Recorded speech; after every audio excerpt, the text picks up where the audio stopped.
All right. Good evening, everybody, and welcome along to the live broadcast here at Christie's Bar. The Whiskey Chaser Brian with you from now for a little while, drinking exceptional whiskey. So, nice little bit of intro music there. For those who don't know, that is the intro to my YouTube channel that I normally do. I thought it was about 2 minutes long. It seemed a hell of a lot longer when you're sitting there.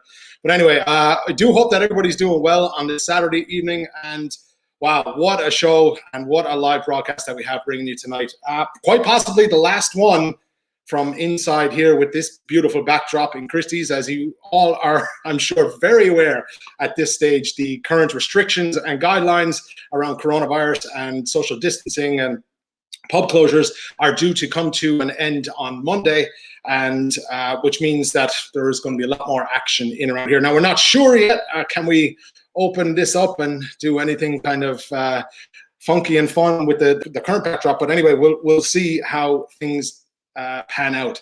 So tonight, a big show. The main reason that we wanted, or I wanted to kind of go down this road of doing a Tipperary single cask. First and foremost, a number of weeks ago, I did a video on the channel about the homegrown barley. And, you know, for a spirit that is a non-age statement that has used their own barley from the farm, I thought, wow, do you know something? This is really good. I really enjoyed it. I like the story behind the distillery. I understand it's a boutique distillery, which anybody who's familiar with the words boutique generally means not very big. It's kind of small, and there's a lot of passion behind it. I also had the opportunity to try another couple of single casks that they do a couple of months back with another tasting of a friend of mine, Chris Hennessy. You might have caught that one, and some of you might have been involved in that one, which was the Taste of the Caribbean. And it really got me thinking, this is something that kind of we need to do a tasting with a good selection of their single casks and what we could get our hands on. So that's the idea behind this tonight. You know, they're producing awesome spirit, and really the single casks kick ass. I haven't seen anyone doing it as of yet, all of these at once. So look, I blagged and I asked and I begged can we get a few people from the distillery on, and we're here tonight, and I'm going to welcome on my first guest who's going to stay with us for the entirety of the tasting. We're going to drink some outstanding whiskey tonight. Mr. Stewart Quail, for all those who are familiar. Stewart, you're welcome along. Thank you very much, Brian. I'll be the first to actually congratulate you on your newly appointed position in Tipperary Boutique Distillery. Congratulations. Yeah, thanks very much. Yeah, it's very interesting, and I'm really looking forward to doing a lot more with Tipperary. I've drunk enough of it, so yeah, it's nice selling it now instead. It's always a good point to start at when you've drunk enough of it. I mean, yeah. You're fairly familiar with the sauce. You can talk a lot, or you get enough whiskey and you can talk about anything. But yeah, exactly. This is your first live tasting. Am I right in saying that? Yes, it is indeed. Yeah. This is this is the first one. So yeah, don't be nice to me. Be pleasant. Don't be asking me too many hard questions. Everybody who watches and tunes in and gets the samples know this is fairly laid back affair. It's nothing. We're not going to ask any secrets. Well, we might ask one or two secrets. Well, hey, there's a reason why I selected all cask strength whiskey tonight. It loosens the lips a little bit. You know? Brian. Yeah.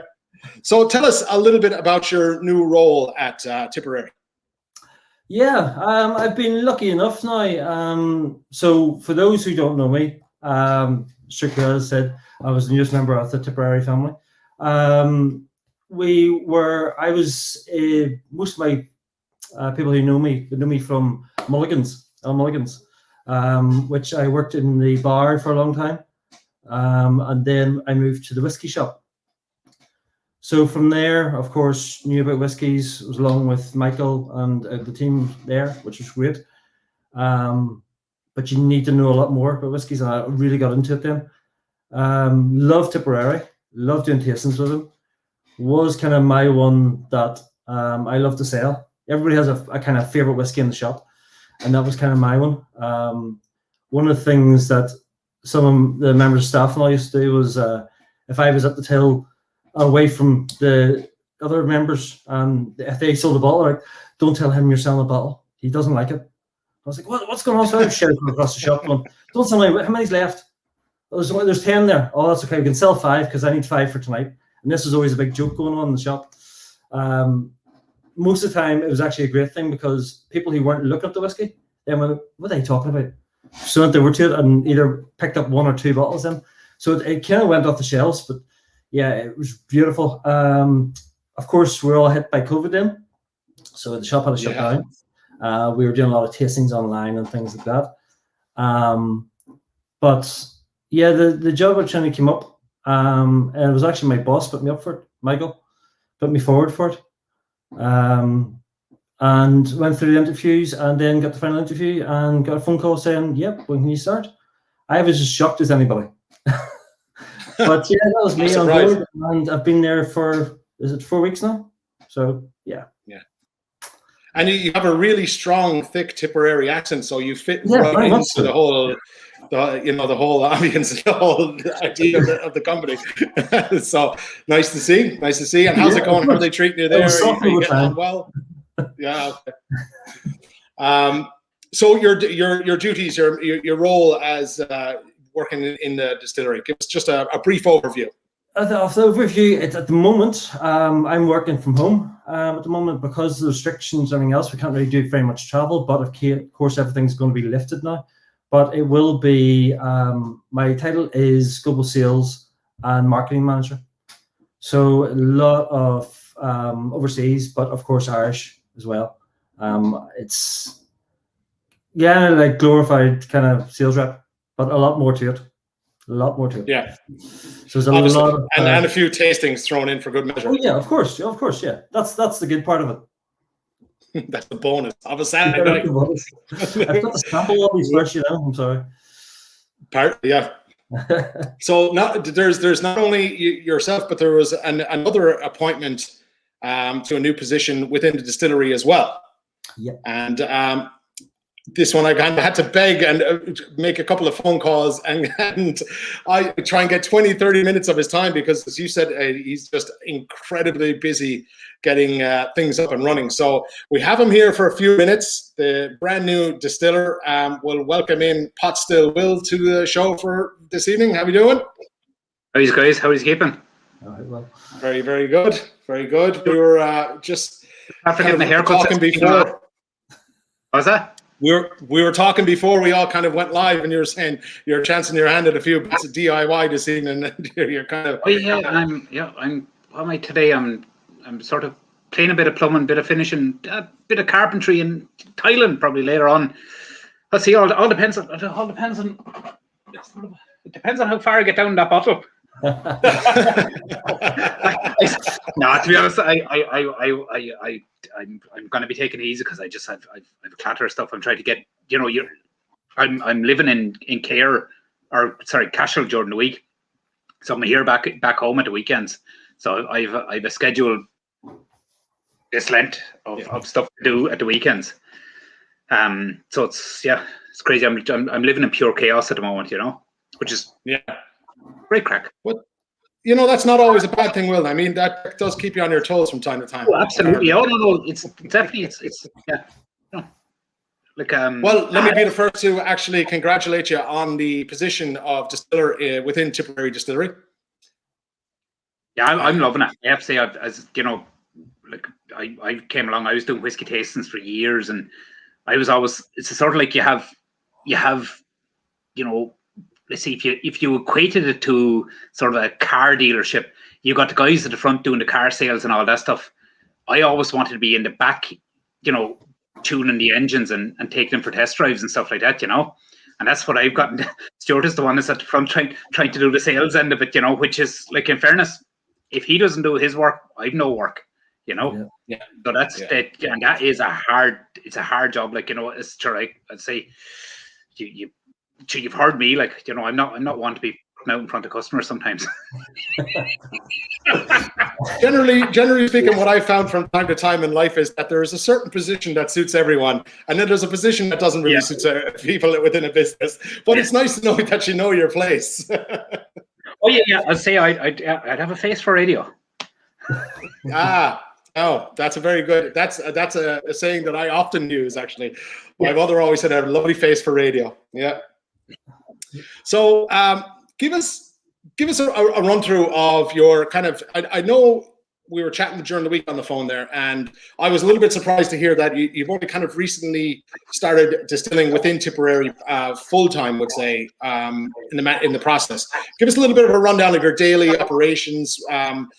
What to kind of expect, where the direction that you're going in, I suppose, whatever you can tell us about the distillery itself and your position. Yeah, like it's only starting. Like it's only like it was commissioned last year, and you know everything is just like brand spanking new. You know, and you got bits of equipment that need to be tuned and working together, and you know you're kind of balancing everything. It just takes a long time to get everything perfectly tuned up, and then it comes the same with the distillate. You know, it takes a certain amount of weeks before you have a balance in the system.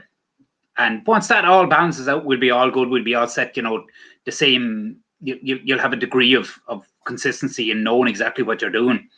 At the moment, we're testing things. We're just, you know, it's a sort of like if you're getting a brand new speaker and you don't turn it straight up to 11, you kind of just gradually increase the volume and just see how much you can get away with the neighbors.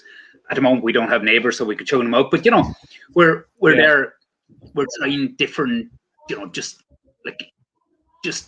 I suppose it's all new and fresh, like, and just seeing what works and what doesn't work. You know, and the one thing that we've noticed, the distillate is divine, absolutely gorgeous.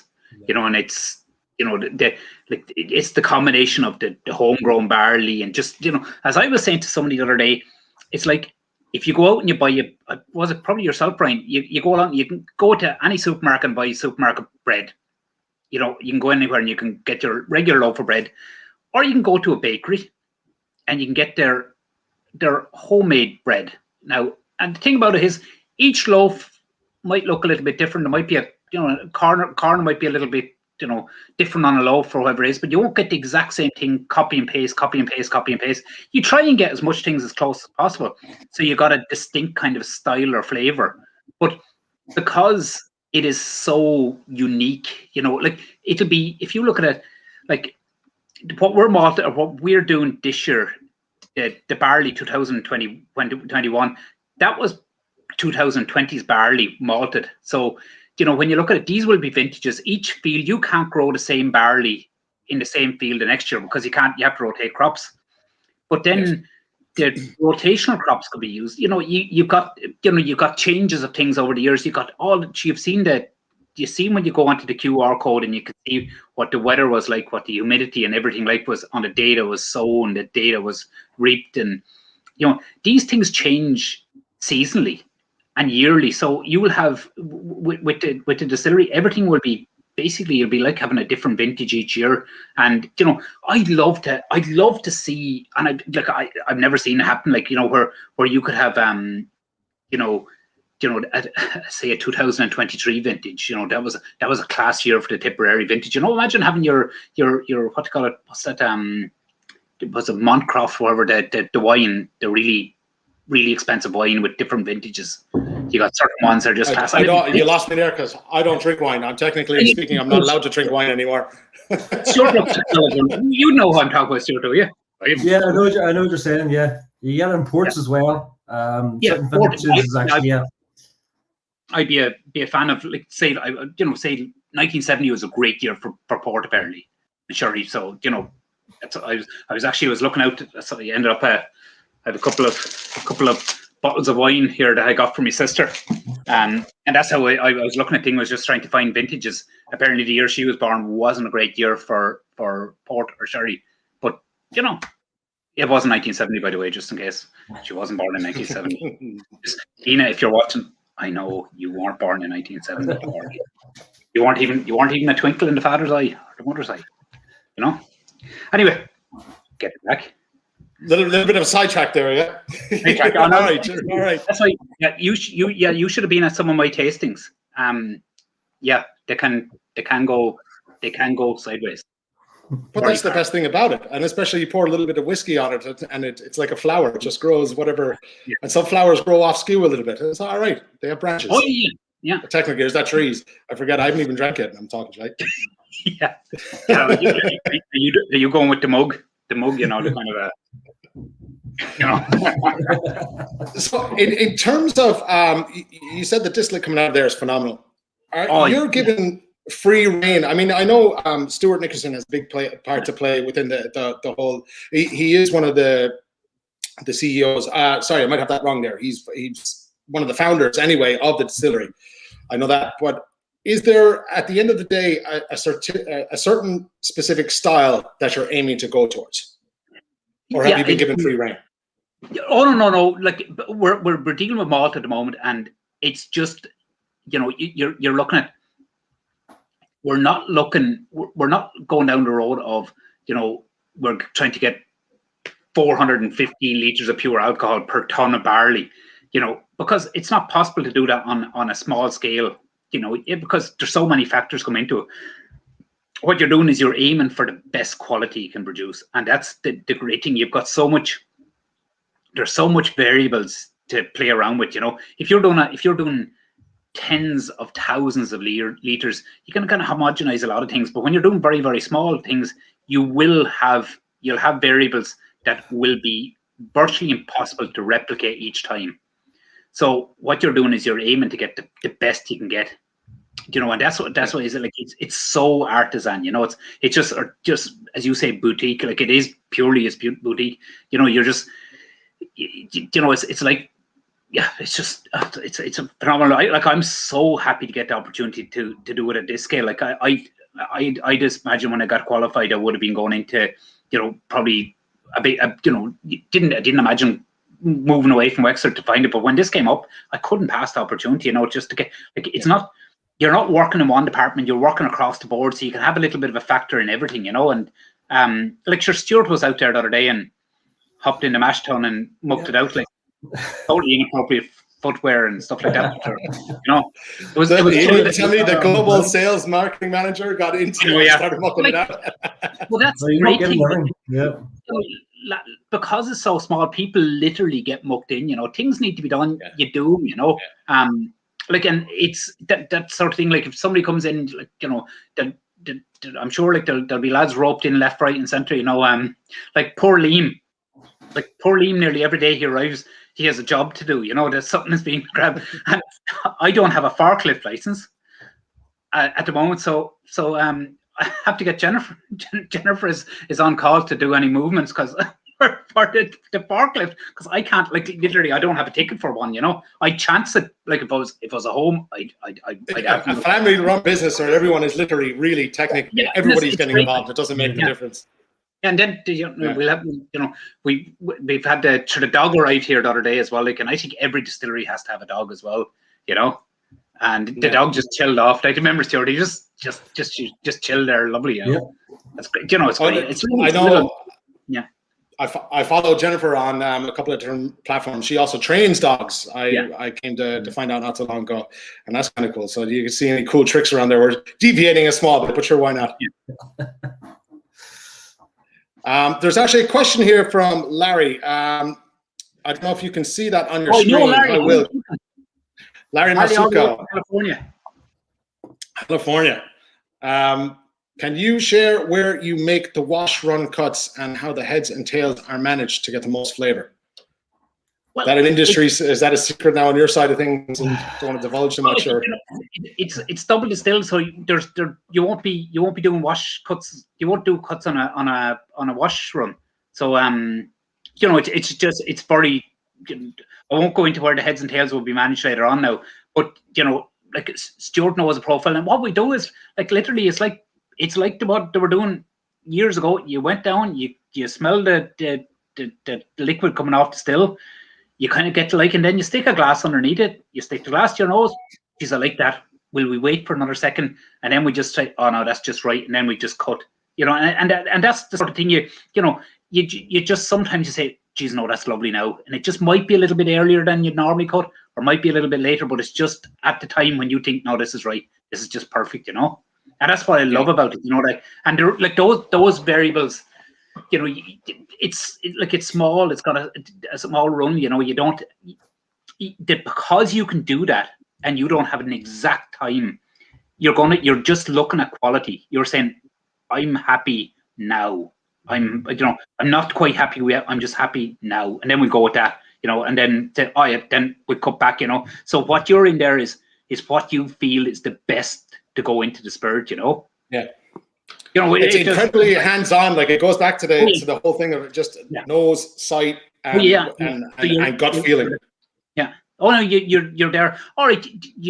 The thing of it is, it's going to come at a certain percentage. You know roughly whereabouts it's going to arrive on the scene. So you're just walking around, and it's just a matter of sitting there. This is the right time to go. Like it's like basically it's like have you ever been spread betting on a match or on a races or whatever it is, and you're watching things coming to the last fence or the corners coming in, the goalkeeper's up. Will we hit the bet or lay kind of thing? And that's what it is. Like, you're just timing it. If it's right, it's the right time to do it. Can you see the comment from Omar there? Rumor has it you've created one of the most flavoursome new makes of any distillery. Any truth in that? Who's Omar? That sounds familiar. You know him? I think he's only starting. Is he old enough to be? Look at the baby face. Is he old enough to be drinking? Look, I can't regulate who watches the show. I can only regulate who gets the samples. I know it is like Stewart, you were saying, like, isn't it? It is like I've tasted loads of new make, and you expect a certain thing from new make. You expect a kind of an immaturity and stuff like that. And that was the thing that you're expecting that kind of thing in any distillery, but then there's flavors that I didn't expect to find in there, and you taste, and I'm amazed, and I'm thinking, like, geez, can we capture all this, like, and just try and keep all this together? And like, I can't wait for this liquid in a few years' time when it's after sitting in wood for a while, and just to be called whiskey. At the moment, it's just new make. We can't even call it whiskey, but I can't wait for 3 years when we can call this whiskey, and or it'll make me sold in 3 years when we call it whiskey. But just to have just the quality, I think it's gonna be shocking, and I love it. There's 3 or 4 distilleries around Ireland at the moment that have got really small kind of artisan kind of thing, and like I reckon it's gonna be rich pickings for not so much for collectors, but whiskey enthusiasts to try these in a couple of years' time, like, drinkers, and then wouldn't it be great, like, in 10 years' time, and Stewart is there doing a thing and say, we're trying the 2026 vintage this year, and rumor has it that this, and then you go down, you break down what this was an exceptional, like, say 2018 was, it started out, we got blast of snow early up in March, April in that year, or March, remember, and then April, do you remember it stopped raining in Ireland? It stopped raining for 49 days. So played havoc for barley, absolutely. For the guys wanting their 415 litres of pure alcohol per ton of barley, it wasn't going to happen with regular barley. But the great thing about, from Tipperary's point of view, is because we're not reliant on other people's barley. The barley is grown in the field directly. You open the back door, you open the thing, and there's the barley in the field beside you, and it could be 2018. It doesn't matter. It doesn't matter about the year.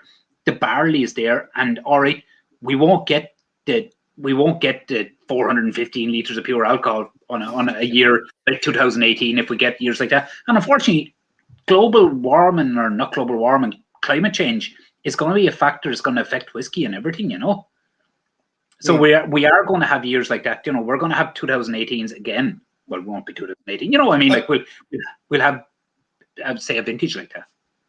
But that doesn't. What I find really interesting. Sorry. Yeah. Go ahead. Sorry. Finish what you're saying there. I did have a question there, because I know time is of a concern. No, the weather shouldn't affect the quality of the whiskey. Well, it'll affect the quality of the barley.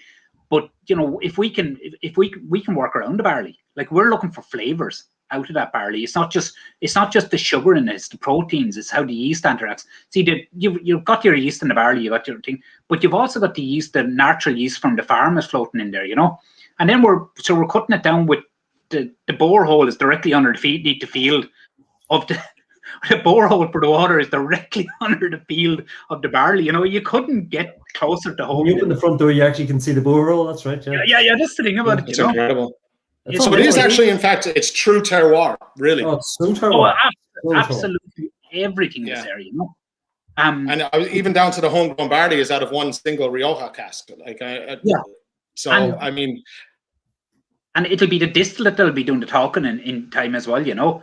And which is that you know, that's something that's going to be more and more into Irish whiskey as well. Like, you know, we've been, Jesus, the last 5 years has been phenomenal. 10 years, you could say, but the last 5 years, what's happened in Irish whiskey, it's just groundbreaking, is all I can say. It's groundbreaking. And it's all distilleries just pulling together, you know, different people doing different things in different parts of the country, and they're all like, you know, there's nobody saying there's no set formula, this is Irish whiskey. We're going, you know, it's whiskey made in Ireland. It's Irish whiskey. It doesn't matter whether it's double distilled, triple distilled, quadruple distilled.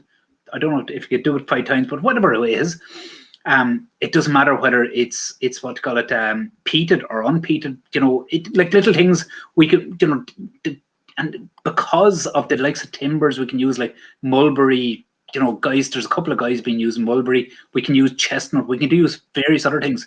You know, like the scope in Ireland is brilliant that way. You know. And then, of course, you got the people and the passionate around it.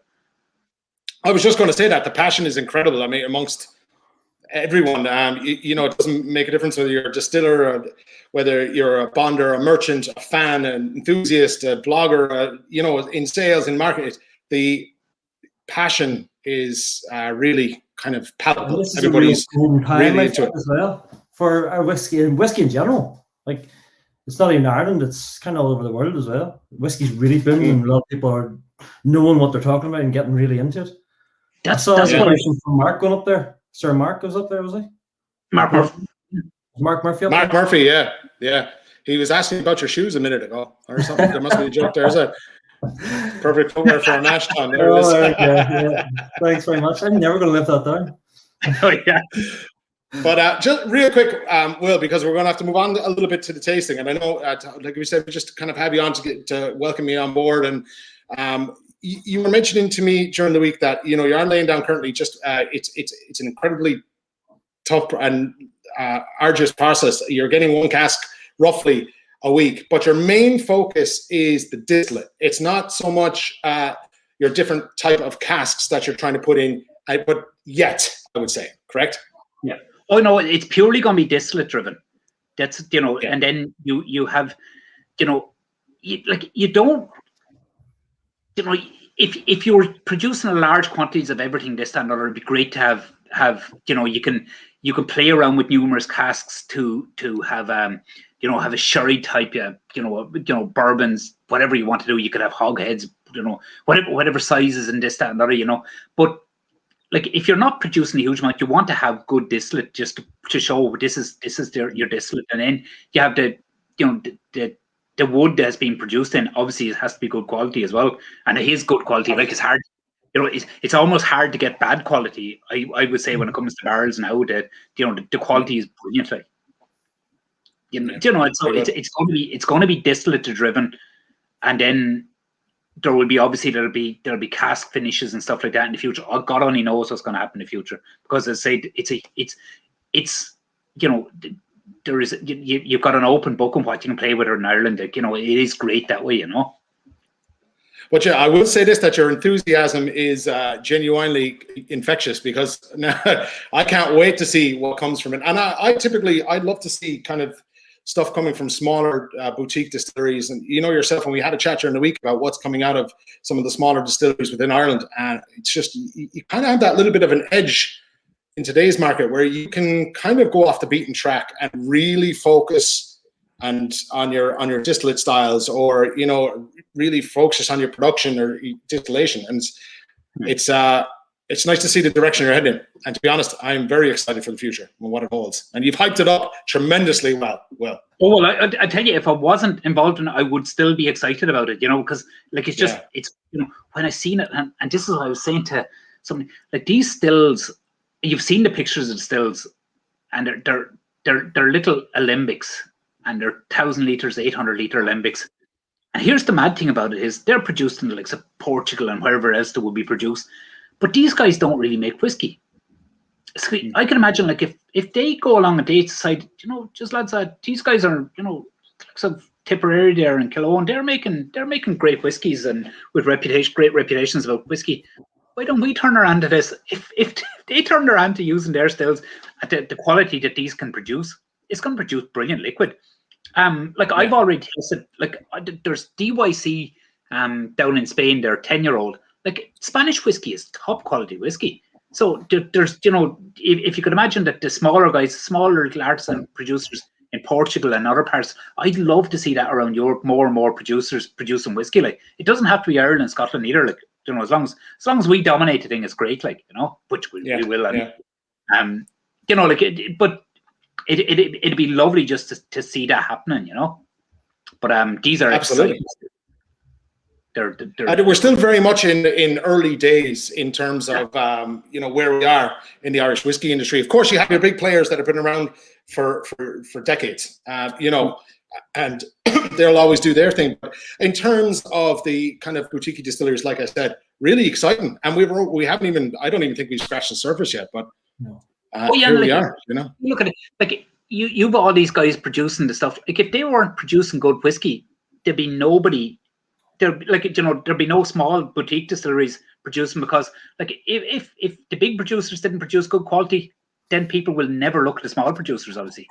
So it all flows down. Yeah. Oh yeah, it is. Yeah, and that's the great thing. We through all the turmoil and history of Irish whiskey, like we've managed to be able to keep the quality and keep just the sort of like the pulse going for all the, considering that all the obstacles that were thrown at it over the years, and that has to be like all the big names that we don't have to name. Everybody knows them. If they didn't plough those fields for years, those fields would be barren. Yeah, true. And they held the line, and thank God, because we are where we are. As a big part, they had a big part to play in it. Yeah. Oh, it was tough, and it would have been tough times for them. It would have been tough times. Like, I love the history of the thing. So that's the sort of the thing you look back and you see what was kept and what was preserved. Like, and it's great. Like, it's great to see. Great. Well, look, we're going to go start drinking whiskey. I won't keep you any longer because I know you have a few bits and pieces to do around the house. But genuinely, congratulations on the job. And thank you very much for taking the time out this evening to come on and chat a little bit about the distillery and the directions and the hopes. You have us all psyched up here. We really can't wait. And it's been a pleasure to have a little chat with you. Thanks very much. Not about it all. Guys, best luck. George, well. see you again. All right, see you soon. We're on to drink some whiskey. All right, take it easy, boys. All right, take care. Good luck. Thank you. Now, good man. We're back to business. We're starting off business. Jesus, we haven't even started drinking yet. So, I'm sure everybody's feeling the same way as well. We hit the first one in the glass, and we'll talk about everything else as we go along, or. Yeah, absolutely. Let's do it, because I'm getting a little thirsty there, and I can see other people are starting to tuck in, and so we have up first. If you got the I forgot to put in the piece of paper that says what each sample is, so I sent it to everyone tonight now, and everybody should have it. So obviously we're going to start with the very own the Tipperary, the homegrown barley, which is sample number 1 this evening, and this is the newest expression from you guys at Tipperary Boutique Distillery. Very exciting, because it uses all the own, as the name suggests, the barley from around the farm. Yep, it really does. Yeah. So this one is, I find, to be amazing for what it is. Like, for where we are, we're very, very lucky. Like, there's this big hype on terroir, and you have to know where it's all coming from, and be able to be sourced and look back on it and everything. But we are lucky because we've got Stewart has got 40 odd years in the whiskey business. Like, he's been in Scotland doing different distilleries over there, managing distilleries, some of the biggest names as well. So he's grew whiskey, and then we've got the Liam and the Hearn family. His family's owned that land for over, I think we looked the records, it was 200 years. Yeah, I think I remember when I was doing the video. Something it was something around that. Like 200 years for doing that land is unreal. Like he's fifth generation. Have that to have the land to have our own body growing. I literally mean as soon as you walk out the front door, you've got a field in front of you. There's fields all around the side of it, and there's fields up the back, and it just keeps on going. It's right around you. Like he's doing all the ones. To actually have that is amazing. And this is the first liquid to come out of Tipperary in I think about 100 years. That's incredible. Well, you know, it's and it was the same with the maturation, I believe. That's the way I feel. That's like unbelievable. Yeah, and the farm is it's 100% tillage farm, correct? Yeah, 100%. Yeah, it is indeed. Okay. So actually, do you know what I have? I'll bring it up as we're going through it now. I hope everybody has in the cask or the glass. Is the actual? I'll put it up there entirely. Is the Tipperary? This is the QR code. So when you scan the QR code, this is the page it brings you to, and this is everything you need to know about the whiskey. When it was harvested, the distilling process, everything, the fields it was done, like everything's there. This is a geek's paradise. I love this. Really is. And I've looked at it a number of times, and I still think, like, even down to the like sowing times, the yields, the yields, everything. And then you got to it's incredible. Very much. I mean, it is very much. Look, you're not the only kids on the block doing that have the terroir belief system, and people know that. But it's interesting to see just how much effort and work goes into something like this. That's not a small job. No, definitely not. We're very lucky to have something like that. To keep records of everything, to do everything like it's Yeah, even the disgorging date, and 426 days maturation. Filled 28th of June 2017, and went into straight away maturation in Cork 20th of June. It was in Cork for a couple of months before it was moved up to Ballindoney. Yeah, I can see that there. Yes, that's right. See even down to that. Yeah.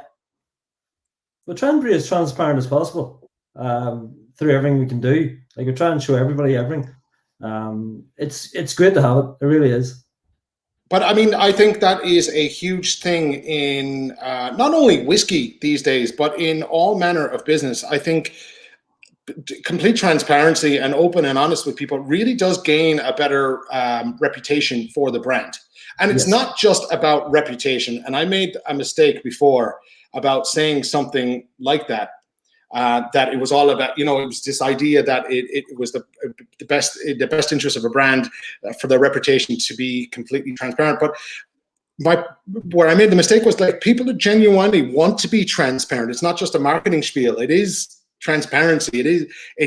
People respect it, and people but follow it. The way whiskey's going at the moment, a lot of customers are asking questions that I've never asked it way when I started this off. The knowledge is getting so much more, and they want to know this. So there's no point in hiding this behind we don't know, or there's no point in doing it. Just tell everybody everything. Yeah, and why not? It's like as Richard Agnew says here, it's great integrity. Really, yeah. Let's have a little drink. So this is a 50% ABV non-age statement. I mean, you can work the age out yourself. Yeah, so it's 3 years and 5 months, 3.5 years. Yeah.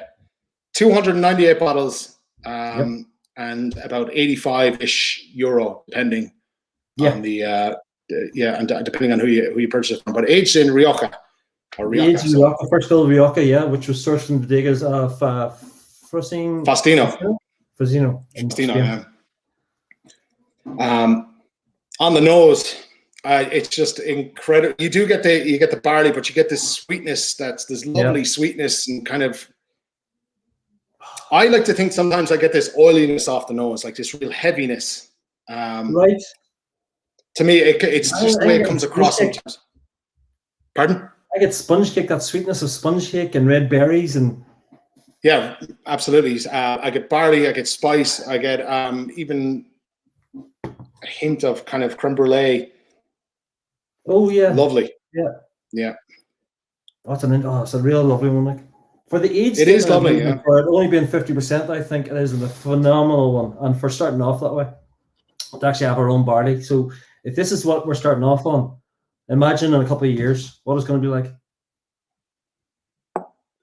Say that again there. Sorry, just your camera, whatever way, for some reason my thing stutters every now and again. You wouldn't mind repeating yourself? You can put up as well yourself. Okay. I was saying, if this is 50% and this is our first one to come through, just imagine what's going to happen in a couple of years. Yeah, you know, and it's so the nose on this is very clean. It's very inviting. It's very straightforward. Some people I find, and it's not as bad as it used to be. I think as we're getting through this, and people are starting to learn more about Irish whiskey. When they smell kind of something that doesn't have an age statement, they tend to kind of be a little bit standoffish of it, right? And instead of, you know, there's a new approach, or there's a different approach in which I take. I like to understand what I'm getting across it, right? So there's obviously an idea behind this. You know, it really does show off the, you know, and Will had said it earlier, it really does show off a nice nose on the direction of where the distillate is headed. Yeah. Yeah.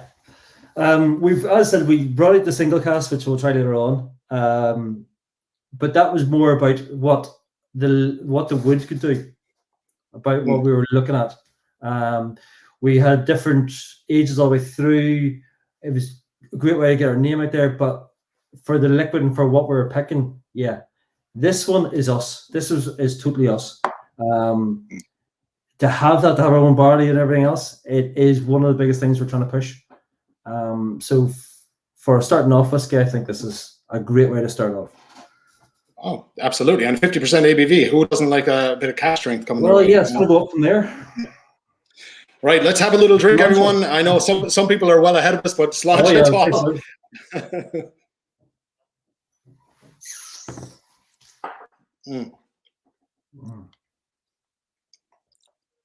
That's gorgeous.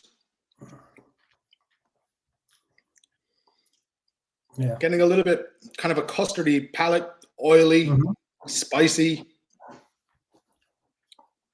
Really good. There's lovely that berries come through, the red berries come through again. Plus strawberry jam and toasted marshmallow. You get like a kind of toasted marshmallow kind of vibe of it. It's lovely. Really nice. I would love to hear what everybody else thinks about it.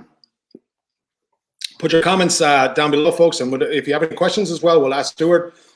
Chris Hennessy. Not too hard. not related. 50% ABV. What was the whiskey adjusted much for bottling? So yeah, what was she taken down from too?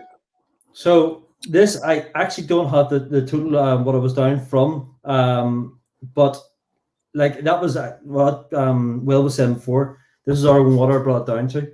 I can find that out and I will send it up to you.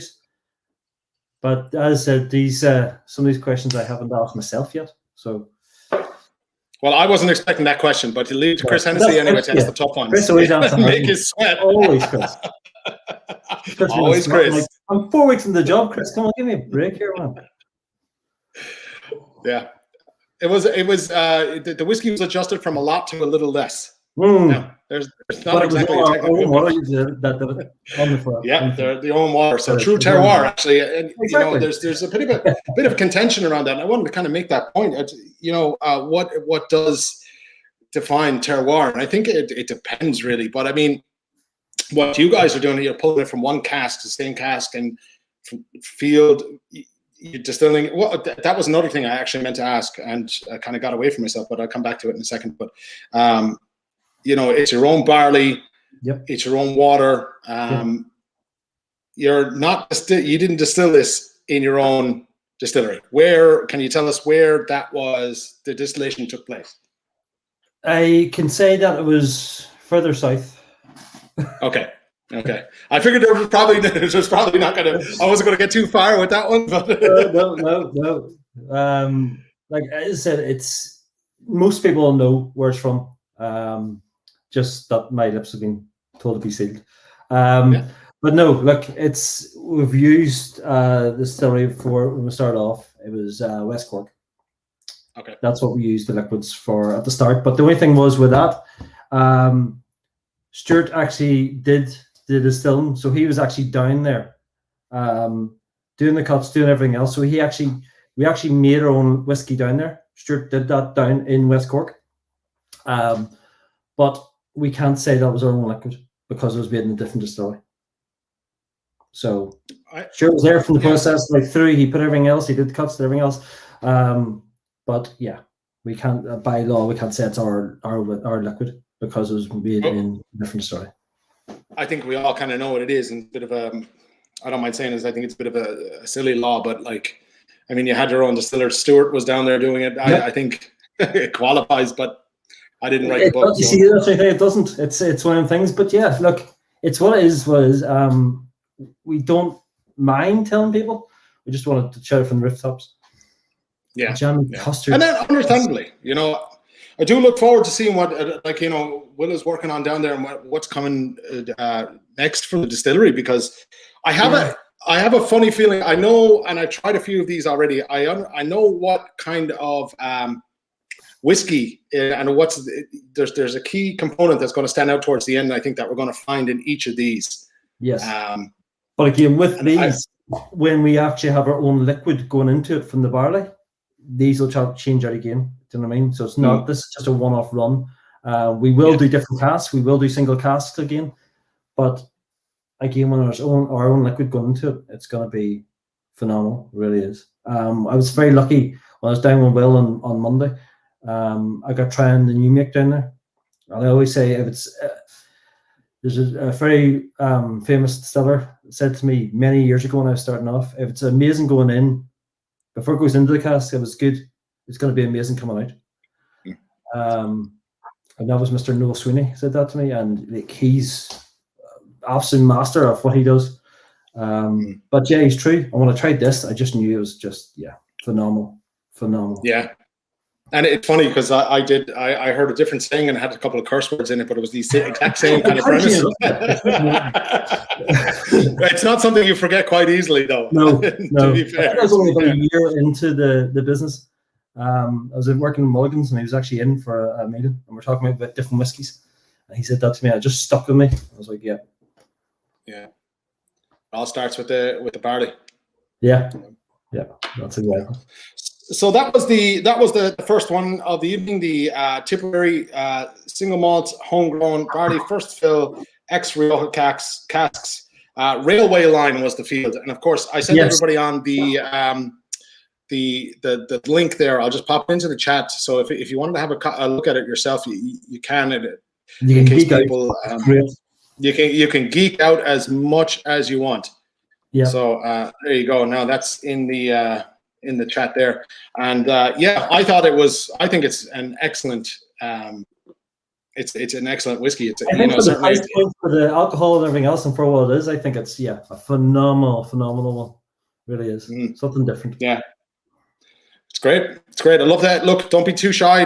We all don't have to be shy. You're not going on camera. Just ask. Don't be afraid to ask the questions. Oh, look at this guy now. Look at this one sneaking in here. There's branding for you. Carry out off license. Welcome to Kenny Stewart, Quail, the home of hurling. There was going to be a reference to hurling at one point throughout this. Anyway. Of course it'll be. I'm waiting for the second one now. Do you know what the second one's going to be? Yeah, well, look who broke the ice anyway. Yeah.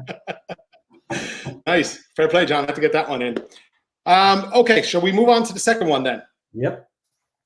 Let's do it. The second one then, folks, is number 2, and this is cask number 627, and this is Tipperary's single grain Irish whiskey, 9-year-old single grain, I should say. Yes. Irish whiskey, aged in bourbon, over 9 years old, 250 bottles, €75, and still available. Yes, in certain retailers. Yes. Of course, Mulligan's being the main one. I have to say that. You have to say that. It's actually, it's sold out. I was online there today and it's sold out. Believe it or not, I actually gave him the last case. I went up on Tuesday. When I picked up on Monday and I brought it to him on Tuesday. So he has 6 bottles there. Okay, well then maybe I was wrong. Hold on, Yeah, I know yeah. I won't check now, but he's pushing it. I can't believe you're pushing mulligans, and we have carry out off license here. Oh, come on, I know, but like I said, I am a mulligan right through. Come on, was there 10 or 11 years? It's in my blood. Yeah. So this is your. Pardon me. It's hard to beat out of you sometimes. Yeah.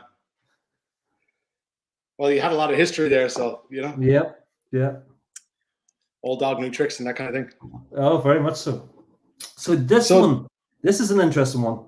So this is actually done in pot stills, believe it or not. Now, I know it's a single grain, and it's done in pot stills instead of a column still. Now, with that, the reflux things out there, it actually makes it a lot softer. I actually really like this. That's incredible. I did not know that these were done in. I'm here tonight to tell you these things. Oh, you're like an encyclopedia of knowledge. Stop. That's it. That's all I've got. Yeah. Where's Chris? Where's Chris with the hard questions? Don't tempt them. Please don't tempt them. Okay, so is it triple distilled? Is it? This is triple distilled. It was. Let me get figures right. It was 9% wheat and 10% malted barley in this one. Okay. So it's very different. Very different. Very. There's a kind of a peppery spice to it as well. That's kind of nice, but very light. Very kind of. Yeah. Again, light. Very approachable. Buttery. Yeah. Marshmallow. There's a. Yeah, marshmallows. There's a nice bit of influence here from the bourbon cask. That spice, yeah, that vanilla notes comes out, yeah, big very much. Vanilla note in there. That sweet kind of syrup comes out as well. But at the very back, then you have your kind of grainy nose. Oh, yeah. Yeah. A bit of a toasted note at the back. Sure it is. And typically speaking, it's not that I don't typically drink grain whiskey. Right. And it's in recent times, I've really kind of tried to get more into it to appreciate it a little bit. I always find it very light, and I've always been full on flavor and robustness and that kind of thing. But there's a time and a place that a grain whiskey just fits in perfect. There really is. There is, and there's not that many grain whiskies that stand out. For me, anyway. This is one because 9 years age. Again, there's not that many aged ones. There's one other one I can think the top of my head would be another, which would be a 10-year-old. But W.D. O'Connell was a recent release one that was finished in rye, I believe. That was only this year. It was a 10-year-old single grain. Oh, that's right. Actually, I haven't got trying that either. That's a good. That's a nice too. Yeah, it really is.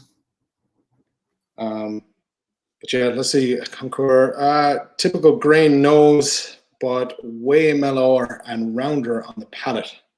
And that's right. The column. Yeah. Good point. Yeah. The copper pot. Yeah.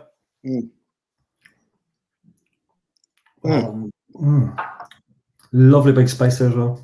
Tropical notes. Yeah, but tropical. Yeah, it's the tropical notes that are really doing it. Really. Yeah. The spice is incredible, but it doesn't. It adds. That's all bourbon cask coming through. Yeah. It's a lovely single grain. Mm-hmm. Mark Murphy, Kilbeggan 19-year-old and O'Connell 10-year-old single grains, of course, and then you have the oh my God, the Method of Madness. Yes, Method of Madness. The for Connell as well. That's right, the 13-year-old for James A. Fox's single cask as well. Yep. So there is a couple out there actually. There is a couple of there's a few. Yeah. But I said, and there's not as many though. Like there's way more variation in pot still and single malt, obviously. But again, it's what you said as well. There's not that many look at single grain. Single grain is a lot cheaper to do, and it's kind of frowned upon. I don't know why it's so frowned upon. I think it got a bad rap from years ago. I think that whole age-old thing of it has to be a single malt stills, and it's sad to see because there can be that's phenomenal. I think that is a beautiful single grain, and €75 for a 9-year-old single grain and a single cask. You know, single 59 cask, only 250 bottles, limited. Yeah, 59.55% ABV.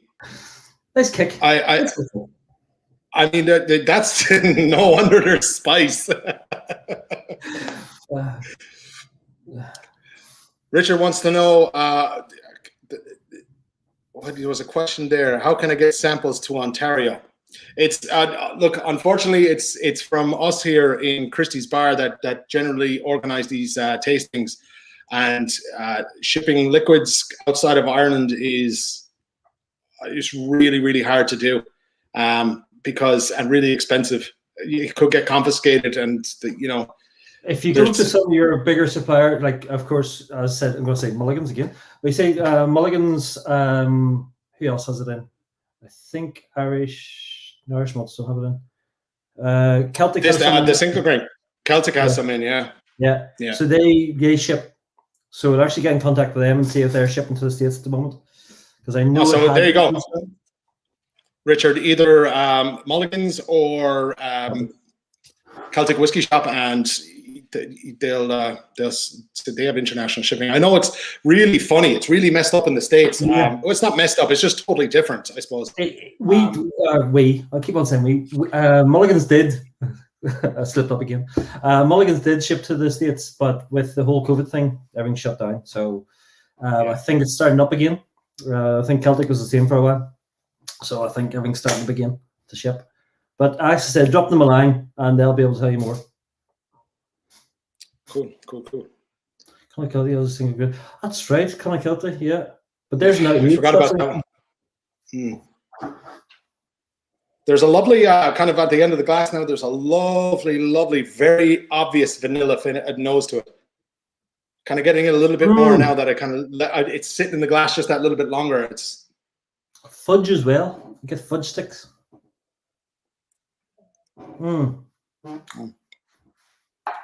Beautiful. Beautiful. Really good. Really enjoyable. I thought that was shipping. There you go. And this is a man that knows. Larry had helped me out once or twice before. Shipping in the States is not so bad. I think it depends on the state, but Canada is tough apparently. Yeah. Canada's a nightmare. Yeah. They're very strict. Anybody who knows Larry knows that he will bend over backwards to try and help you out if he can. So good guy to have on side. And he's very knowledgeable on the shipping, because I wrote a piece for my blog before about shipping to the States, and he did hook me up with a lot of information on that. So thank you, Larry. Appreciate that. So what did everyone think of the single grain, the Cash 627 9-year-old single grain? I thought exceptional. Really enjoyed it. Yeah, really juicy, really good. It's just a beautiful whiskey. But like again, I said for what Will was saying, we're just very, very lucky down there what we're doing. Liquid wise and cask wise. Stewart, as I said, with Stuart's knowledge, what he has in his little finger would be phenomenal. I'd love to have any of it. The casks he picks, it's not just any cask. He'll go through everything to make sure it's the right ones that for us, to actually make sure it's going to be a good one to fit into the brand of Tipperary. So why, if you are predominantly so the majority of your single casks are single malts. So why a single grain? Well, we like to do different things. If you had seen, I don't know if somebody's seen on social media recently that it was leaked out that somebody close by to us is an orchard. So we will be doing some apple brandy. And then we'll have the casks of that, and we'll play around with them and see if it goes up to what it is. But yeah, we'd like just try new things, try different things. We've got 4 or 5 things on that we're just trying to see if it's going to work. That's what it is. We're just trying the single grain to see if it works within the Tipperary range. And so does that mean that potentially we could see a possible rendition of single grain down the road from Tipperary? Watch this space. You never know. You never know. Yeah. We've been looking at things. We're doing different things. So yeah, it would be maybe interesting to do something like that. But that's for a higher power. Well, yeah, obviously, you're not going to make that decision. But well, you could use this as a testing that the people want single grade. But I suppose then that leads me into my next question regarding, like, you're obviously not. Are you considering at some stage doing pot still whiskey, single pot still whiskey? To add to the brand, the way you're doing single malt at the minute, your homegrown barley, etc. Yeah, we will be. That pot still is being talked about at the moment. So that's in the pipeline. That is in the pipeline. Awesome. Yeah, looking forward to it because just trying to get things ready, and as I said, Will's doing a lot behind the scenes there as well. Small enough stills, like we're running off 2 casks a week at the moment, which is really small, like really small. But like for what we have, it's what have we got? We have 4 copper pots. We have then your mash tun. You have 4 of the fermenters. So it's really, really small. I think that the largest I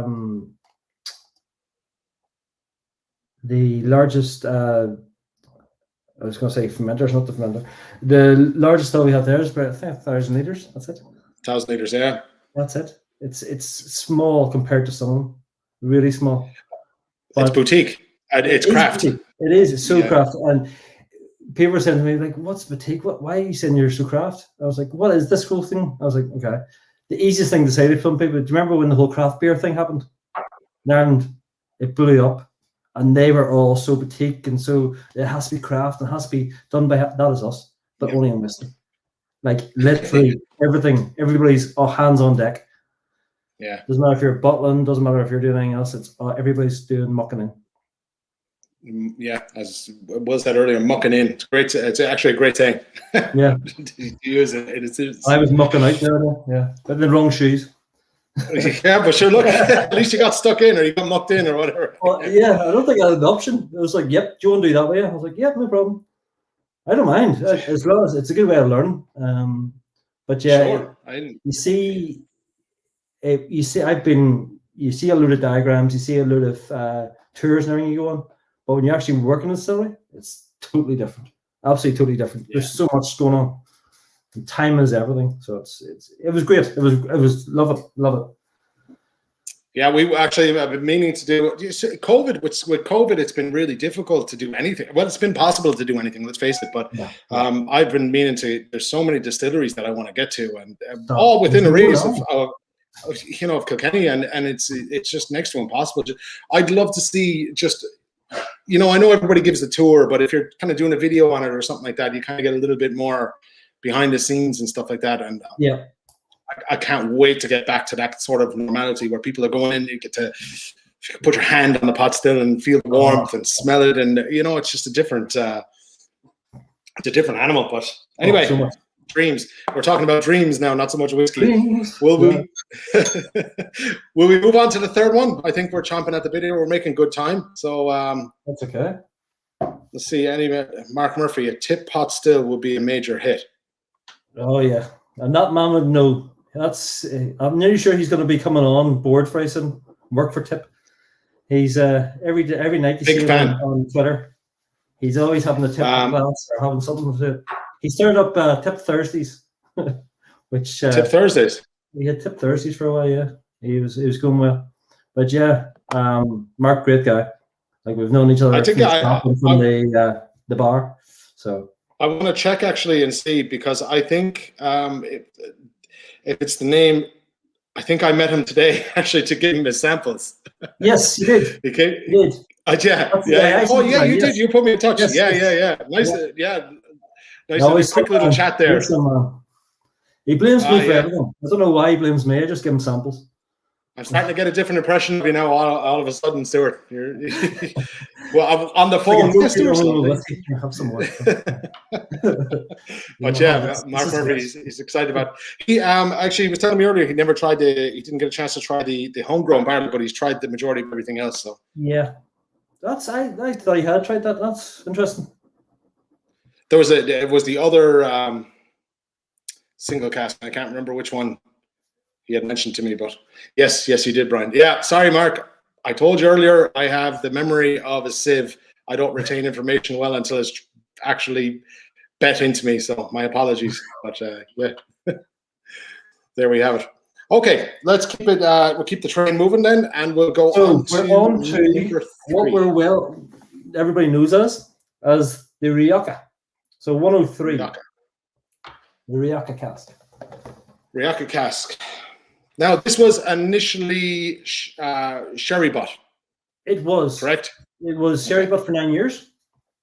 9. And then 2 years he's been put into first fill Riyaka Cask. This one is one of my favorites. I absolutely hated selling this in the shop because I wanted it all for myself. But yeah, this is one of my personal favorites. I love this. This sherry and the Riyaka and this just go lovely hand in hand. It really does.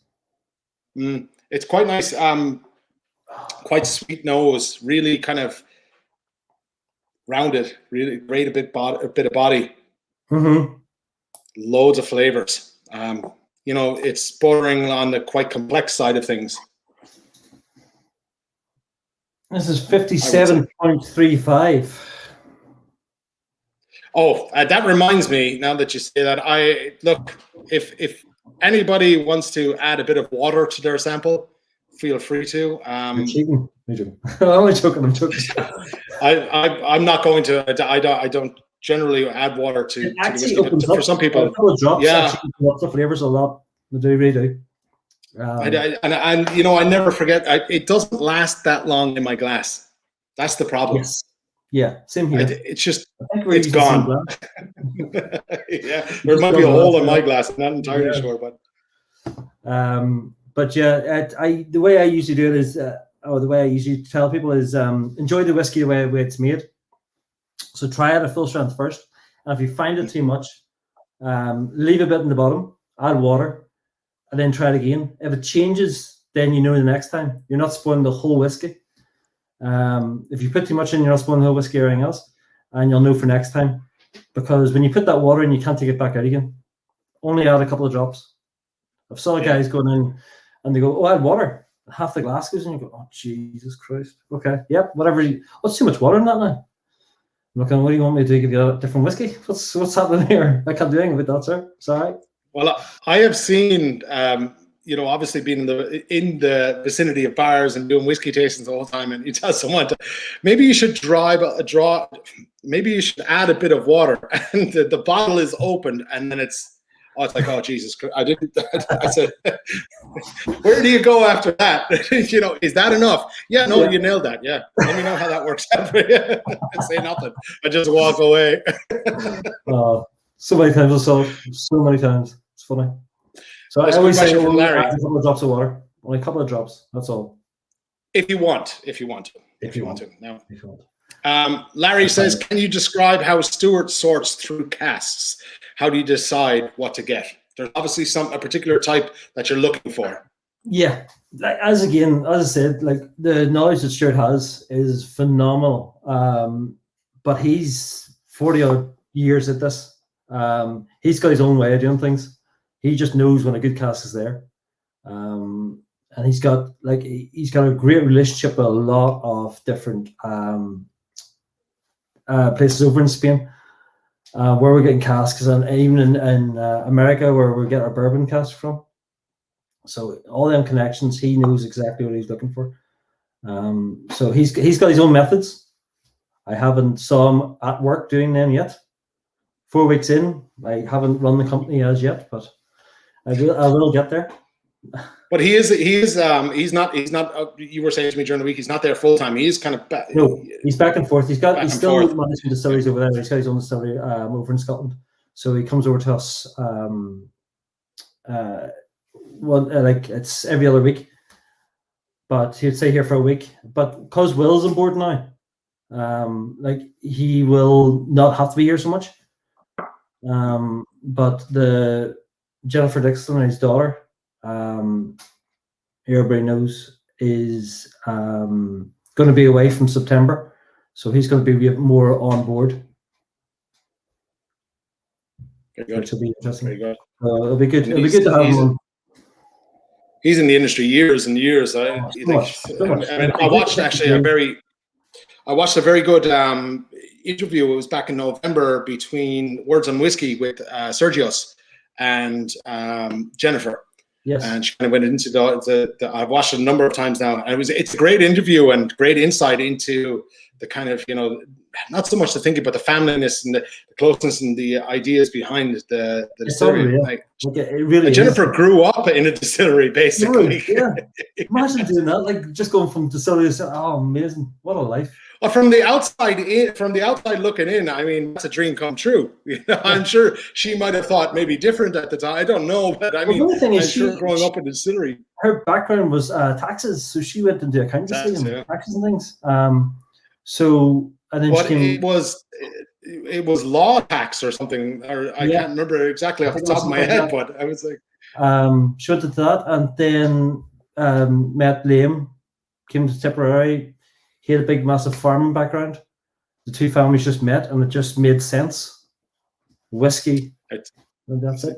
All I'm going to say there is she met an Irishman, and that's it. Yep. And the rest is history. Anyway, notes on the nose of this one. So we'll move along. So only literally by 300 bottles was made of this. And I think between me and Mark, I've drunk it all. It's gorgeous, and it's quite, as I kind of left it in the glass a little bit more, it's kind of opening up more and more and getting different notes. Quite complex, I would say. But €100. You were saying you like your big, rich whiskies. You'll love this. Yeah. This is a phenomenal whiskey. I really enjoy this. At the start, I really got that kind of Riyaka nose to it. Your cherry notes, your strawberry notes, real sweet kind of fruits. And now, it's kind of tapered off a small bit. Now I'm getting the single malt note behind it. Your lid. When I say single malt nose, it's kind of I think the proper terminology is barley, but I always call it kind of a fruity kind of apple pears note. And I can see what you're saying about barley. Yeah, I know what you're talking about. Yeah. I've since day one. Look, my nose is not. It's all over the place. But to me, actually, it's opened up a little bit with that. Quite nice though. Quite juicy. Again, I get them kind of jammy notes in there again. It's like that kind of strawberry, raspberry jam. Red berries all the way through. There's a lovely banana in there as well, which I like. Yeah, banana at the back. Yeah, and cherries, them black cherries. I'm finding it hard to get the sherry. I'm getting more of the. You're not supposed to get the sherry. So I know it's been for 9 years, but I think the Riyaka overtakes it because it's first fill Riyaka. It'll be different with second fill Riyaka, but it's first fill Riyaka. Riyaka is quite rich and quite big. I didn't actually check to see that it was first fill Riyaka. So there you have it. Yeah. But only for 2 years. We've done ones longer than 2 years, and the Riyaka really takes over. We've done ones shorter as well. Sherry does come through, but again, the Riyaka is quite strong. Quite strong. Yeah. So whatever you're putting in the background, it's only going to have to add to the Riyaka, which is really interesting. But yeah, I think that's an interesting point. Really does. Yeah, I know. You know what? I never even copped. That never registered with me at all. That's a great point that you make there, because Riyaka just does, and now it's bringing me back to a couple of videos that I've done on a few different types of whiskey, where the predominant notes were kind of the flavors from a Riyaka cask, and now it's making sense. It's obviously over, and I always say this: every day is a school day. You learn something new. Oh, very much so. Very much so. Yeah, that's a great point. Let's launch it all. Let's see what.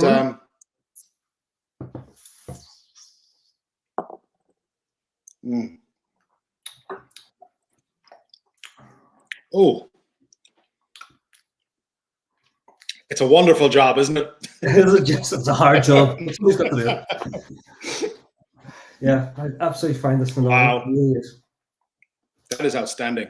There's my tasting note. Wow, that's it. Do you know what? I'm getting a little bit of the sherry note coming through on the finish. Hints of. Oh yeah, yeah. just very subtle, very slight, very. Just in the background. It's there, just the background. Nothing crazy, but lovely and peppery, spicy, very fruity, very sweet. Still have those single malt barley notes coming through, and it's really, really good. And that's the first time I had a real proper dram of that. As I said, when I was kind of filling these, I was kind of going through them one by one, and just, you know. Straight to the bottom. No. Yeah.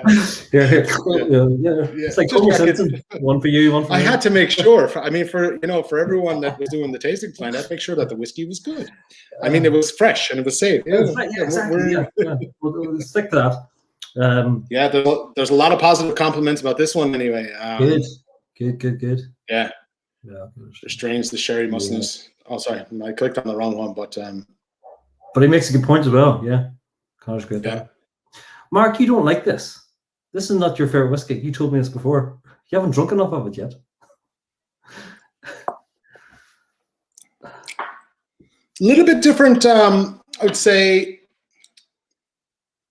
a different palate to the nose would suggest. I think, you're getting a little bit more of the sweetnesses and the Riyaka casks on the nose, where then you're getting that really nice bodied single malt sherry flavors on the palate. But then, and I'm wrong in saying this, but the finish then is kind of a little bit of both, but the sherry kind of rounds it off a touch. Now, that's just me. And as I said before, my palate is all over the place. No, you're probably right there. As I said, I think I'm so used to different sherry notes that I don't see it sometimes. I don't taste enough. I drink enough redbreast and things. So, yeah, it's kind of just one plain thing for me now. It's the Riyaka really kicked off for me. It just really, really was strong all the way through. I see what you're saying now. When somebody pointed out to you about the sherry notes at the very end, I'm just picking up. Very end. Yeah. Just I like the just in the background. You have to actually look for a wee bit. Because when you hear 9 years sherry, you're immediately going to look for that. And I mean that anybody who knows and who drinks Irish, redbreast, for example, full sherry, it's all sherry. Like, I mean, it's something that's obvious. And just at the very end, I was a bit surprised, but lovely, well balanced. Very much so. And I love saying well balanced. I actually my saying is well balanced across the whole spectrum. Yeah, I never say smooth. Smooth. There's a whole big thing at the moment. It's everywhere that this smooth shouldn't be put into whiskey. It shouldn't be anything. Think of something else as a descriptor. I never said smooth. I think I said when I first started drinking, or my eureka moment in whiskey years ago, and I remember, because I would have always drank from the optics, the Jamesons, the Paddies, the Powers, the stuff that was standard pours on the shelf. Not that there's nothing wrong. They, in their own right, they are fantastic. But when you don't know, when you don't drink enough whiskey, and whiskey really is a thing that evolves with you as you go down that road. You start learning more about flavors. You start learning more about cask influence and distillate, and your palate really. Yeah. And for me, the eureka moment was a number of years back, sitting in a pub, and somebody said to me, "Did you ever have a Middleton very rare?" I said, No, I never had. I always drink, just regular standard something. That was it. And I actually said, it's so smooth. And he said, No, we don't say that. It's not smooth. It's well balanced.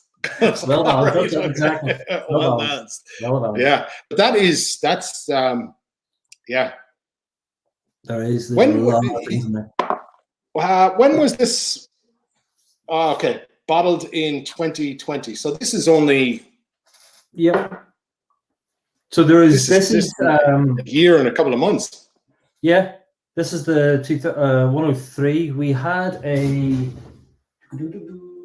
Looking back at my own casks, we had a 105, which was red wine finish. So it was a Riyaka cask. Okay. But that was done 2017. Yes. I think that it was down between that one and this one. I think that one was sold out. That's hard to get. That's gone. That was Yeah. That was less than 200. That was less than $300. Yeah.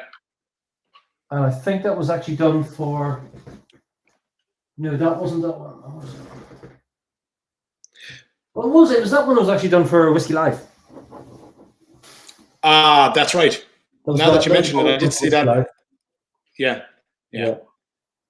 And it's funny, there's such, like with Tipperary, there's such a wide variety of single casks. Oh, I love it. Like the finishes, you know, and each one of them have their own unique qualities, but I'm starting to see, and I'm wondering, is anyone else starting to see a little bit of a trend? Touch of a trend.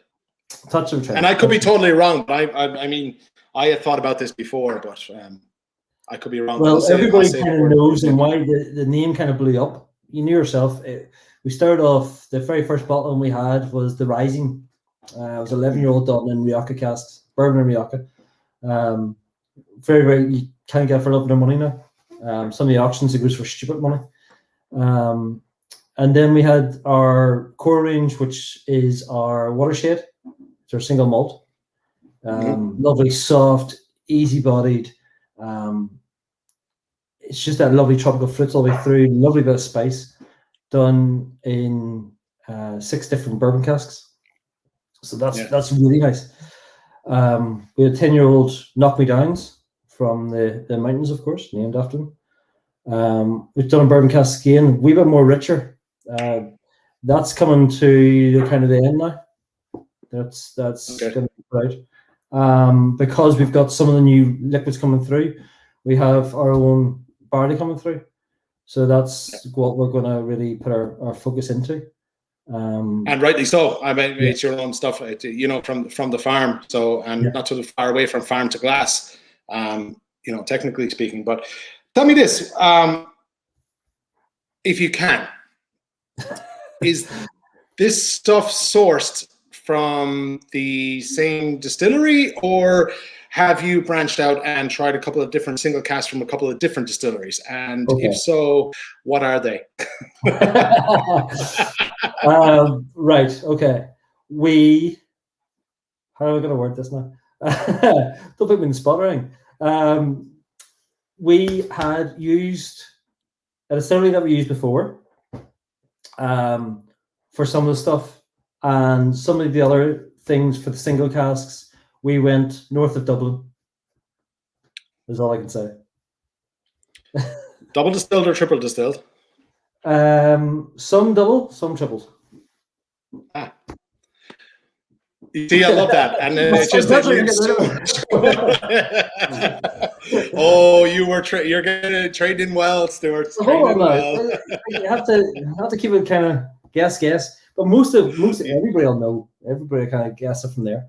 Yeah, for sure. If you're in the trade, so you'll know.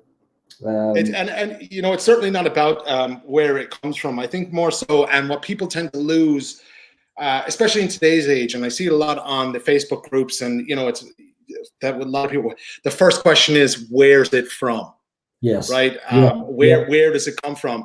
And I think a lot of people miss a trick in asking that question. And I think the question needs to be addressed and changed to what is the distiller or the company trying to get across? What's the point? Yeah. What's the distiller trying? What are they trying to achieve? Yeah, as I said, you have to remember, like we only put up the distillery 2015. This kicked off. We built the distillery, got everything else, and then of course COVID kicked in. Just before we finished this building the distillery. So great timing, excellent time. Which I know, brand new distillery open, excellent next time COVID, you can't travel. So that was one of the things. It was perfect timing. Like we timed it down to a T.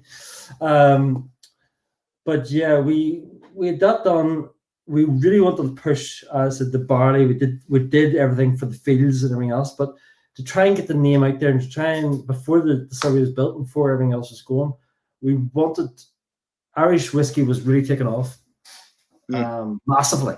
And I saw that in the shop. every other day we're getting a new brand in, or somebody's coming into me and going, "Can we get our bottle on the shelf?" It's like, who are you? And what is this? It's another one. I haven't even heard of these. And then 2 days later, somebody's coming in asking for it. So to try and do something different and try and get the name out there, we had to source some of the liquid.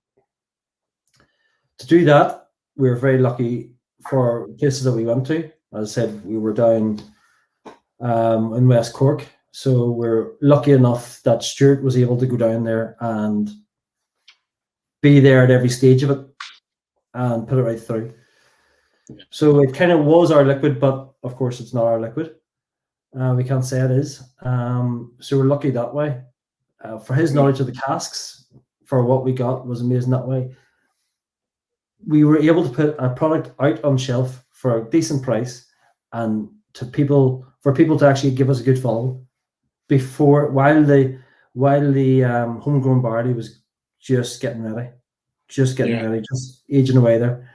I don't think you guys have seen the full extent to how big your growing is going to get, and I mean that that's a good thing. I think people really need to stop and check out the whiskies and the single casks and see the homegrown. And yes, because there's more to come. It's going to click. Really, there's a lot to be said for boutique and smaller distilleries. Yeah. So, like I said at the start, I'm still incredibly excited, and it's just as we get through all of these and we're starting to do their tastings and we're tasting notes. Excuse me. Everyone can really see what you guys are all about. So, I made a mistake when I spoke to you about a week and a half ago. Okay. All right. I had said to you, what do you think of the tasting wise? And I labeled or wrote out the direction of which of the casks we were going to go in. And you said, and then I had a kind of typical brain fart and I forgot what I had said, right? So I went bottling them then last week and I sent you a text and I said, did we say this whiskey was going to be number 4 or this whiskey was going to be not? And then today when I found my notes, I got to the page and I had written down after we had spoken what whiskeys was going to be what. And I got to the last 2 and I went, shit, I was wrong. I was wrong. So everybody hasn't poured it yet. Are we going to swap? Or are we not going to swap? Well, this is what I was going to do. I was going to let's get a couple of people involved here. What does everyone want to do? So we have a choice. We can do why not? At this stage, we could do the rum cask, or we could do the all bourbon. So the last 2 whiskeys that we have, number 4 is the rum cask, and number 5 is the bourbon. So put it in the comments section there. What do you think that you'd like to give you a bit of a rundown on what they are? They're both 18-year-olds. Yeah, this is where I made the mistake. I thought the rum was a 17-year-old.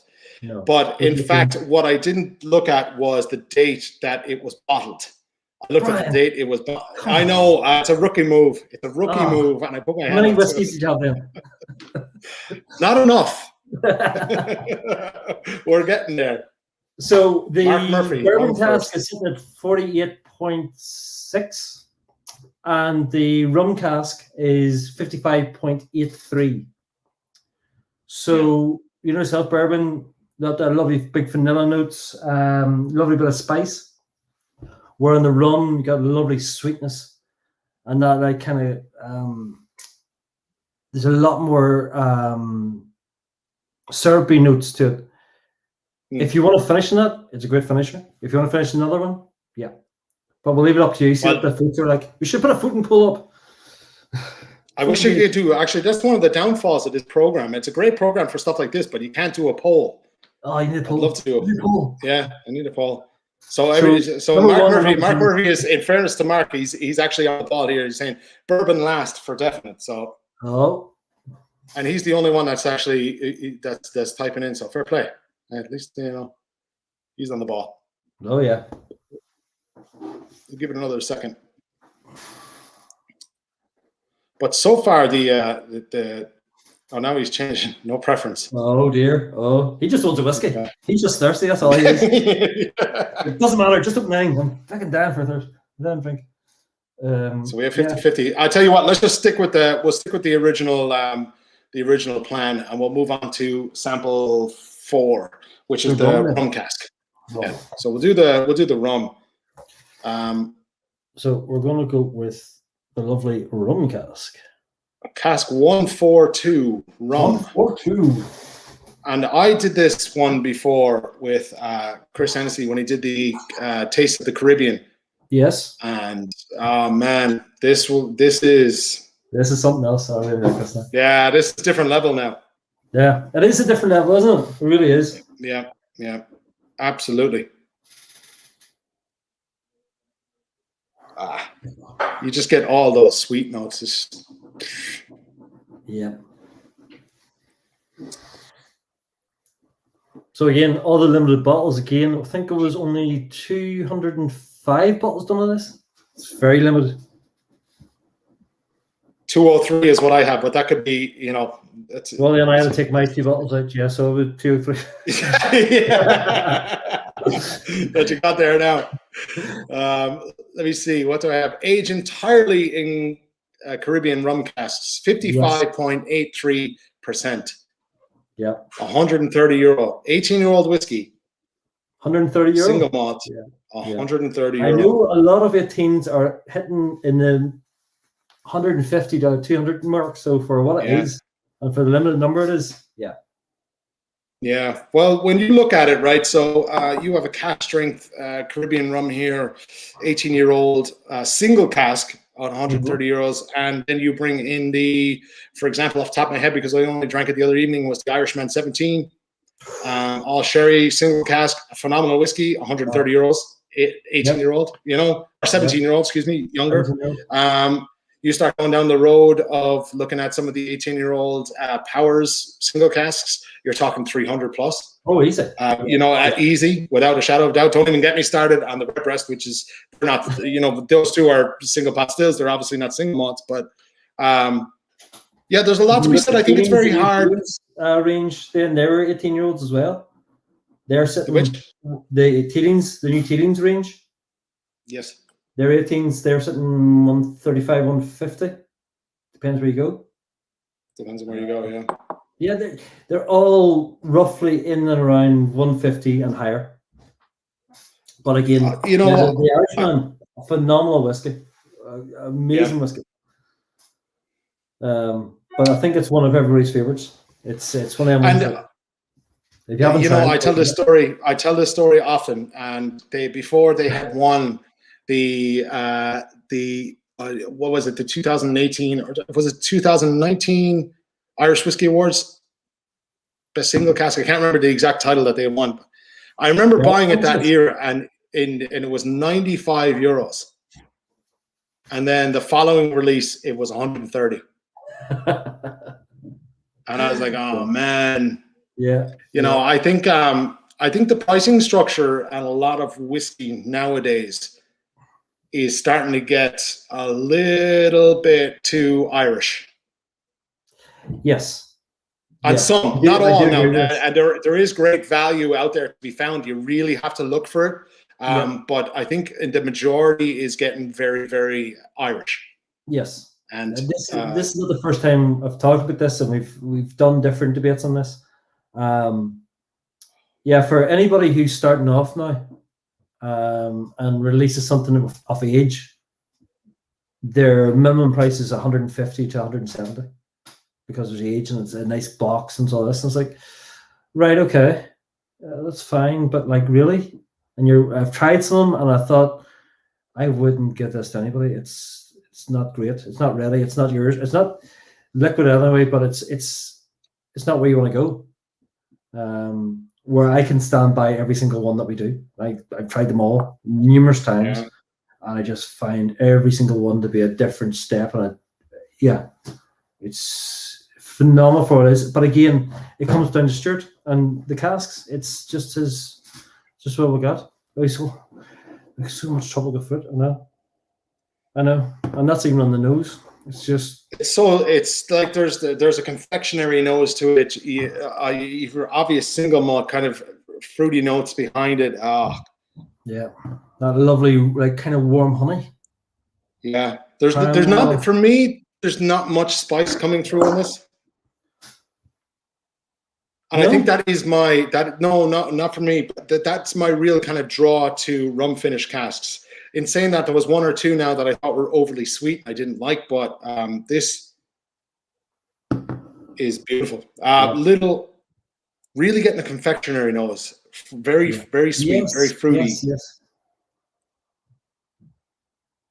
Boiled sweets. Actually, I am getting the spice, but it's not where I'd normally consider the spice. It's actually more spice in the back. It's more like a kind of a white peppery kind of nutmeg kind of spice. Nutmeg. Now you said it. Yeah. Everybody knows what my taste and notes are like a wee bit out there. There's a list. Mine are.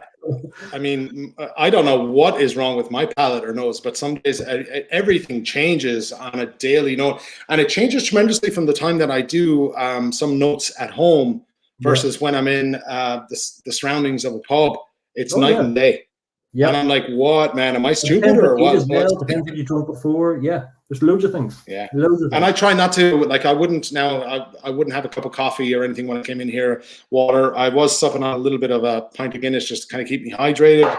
You have to rub it in everybody's face, don't you? Yeah, you have to have a Guinness and a whiskey or a pint of a whiskey. It is what it is, you know. But let's get this one in the palate here. So ginger, that's a strange one. Sláinte. That's actually a great one, ginger. Yeah.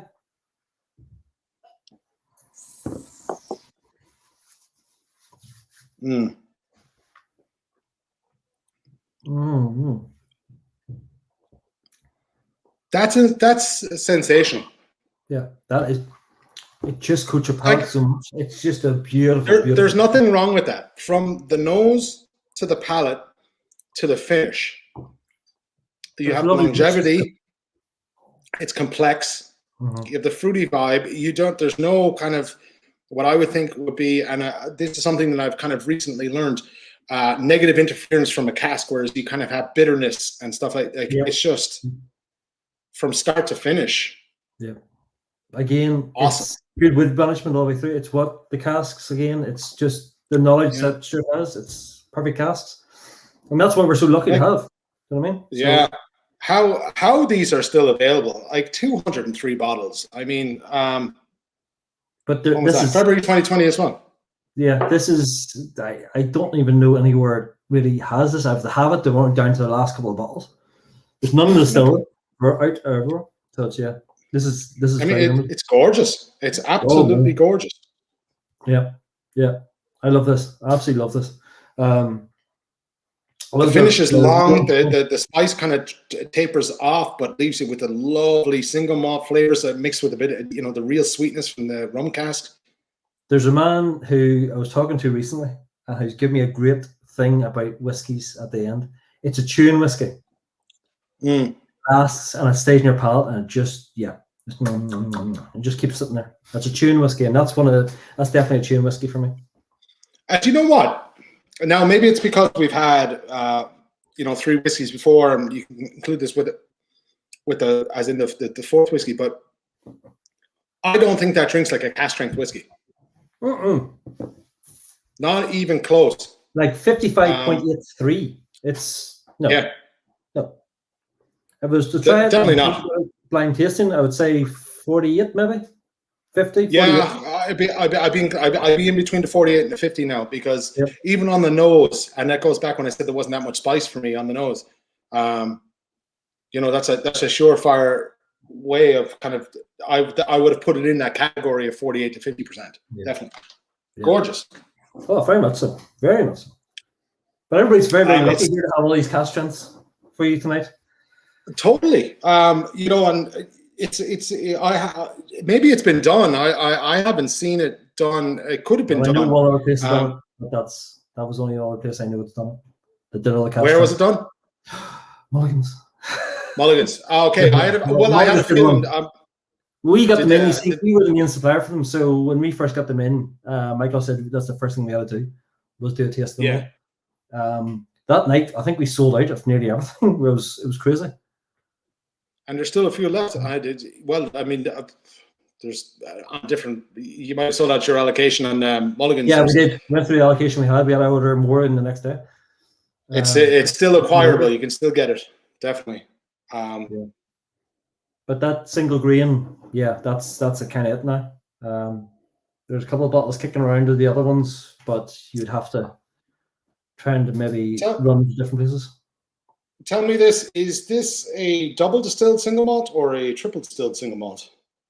This is double distilled copper stills again, or triple distilled copper stills. Yeah, beautiful. Yeah, north of Dublin again. Yeah, right there. Yes, more. This is something now that I'm going to have to save the last bit that I have for after because I want to go back to it. It's that good. Or half a bottle there. You're fine. No. There's still a couple of there's a couple of samples to actually go out of it because of lads that couldn't do it this evening. Oh right. So, okay. Yeah, no, I have to be really kind of. Brad, I have to be really careful of what I do and how much I leave behind me. Yeah, well, I mean, unfortunately, I still have to get up tomorrow and do a few bits because that I normally record all my videos from this spot in Christie's for the YouTube channel, and because the pubs are opening on Monday, my kind of record dates and notes dates are all kind of thrown off. So I have to come in here tomorrow morning and try and put myself together. Are you going to do all like a block recording of different ones for the whole week, or? Not this week, no, because I am ill prepared because I had the most mental week last week. But moving forward, it's the only chance. It's the only thing I can do is to kind of do 5 or 6 of them in one shot, which means I'm done for the month, which has its benefits. Firstly and foremost, you're getting all the work done because there's a tremendous amount of work going into the videos. You have to make sure you research everything right, and you have you have to ring people to make sure that you have the correct information, because the things that I found about doing a lot of the whiskey kind of videos and the tastings is not everything that's written down on the internet is 100% factual. Yeah. And the other thing that I realized is there is always someone that knows more than you do out there, and they will pull you if you get something wrong. And to do it justice, and if you're going to do something, you may as well do it right. So there's an incredible amount of work to go through, even kind of putting one video together, let alone 5 at 10 o'clock in the morning is. It's just yourself that's doing this, is it, Brian? Look, Christie's have been great. They're massive whiskey enthusiasts. They have been for a number of years, and they put a collection together, and it's in Kilkenny, and it's a real kind of what would be the word to use, kind of local pub that has a great local drinkers. And well, they did before COVID, they still do, but the whiskey, I walked in one night and a friend of mine said, have you been down to the pub to have a look at the selection of whiskeys they have? And I said, no.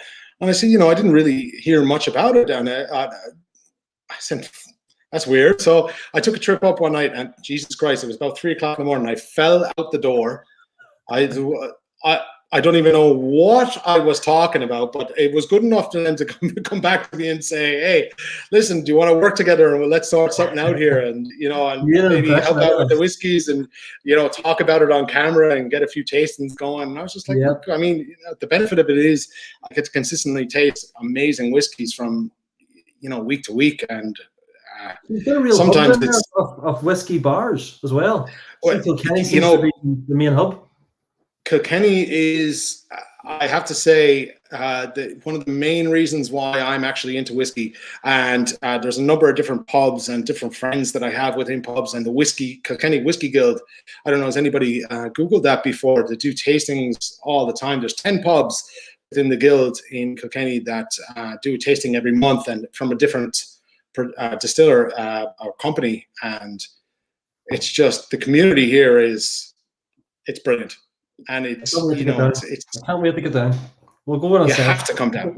You have to come down, because I tell you one thing. It's all live. Yes, I've got an invite. That's Bring down a bottle of that rum with you, and we'll you know. I'll try and send one away. I'll see what happens. You want to see someone talk shit?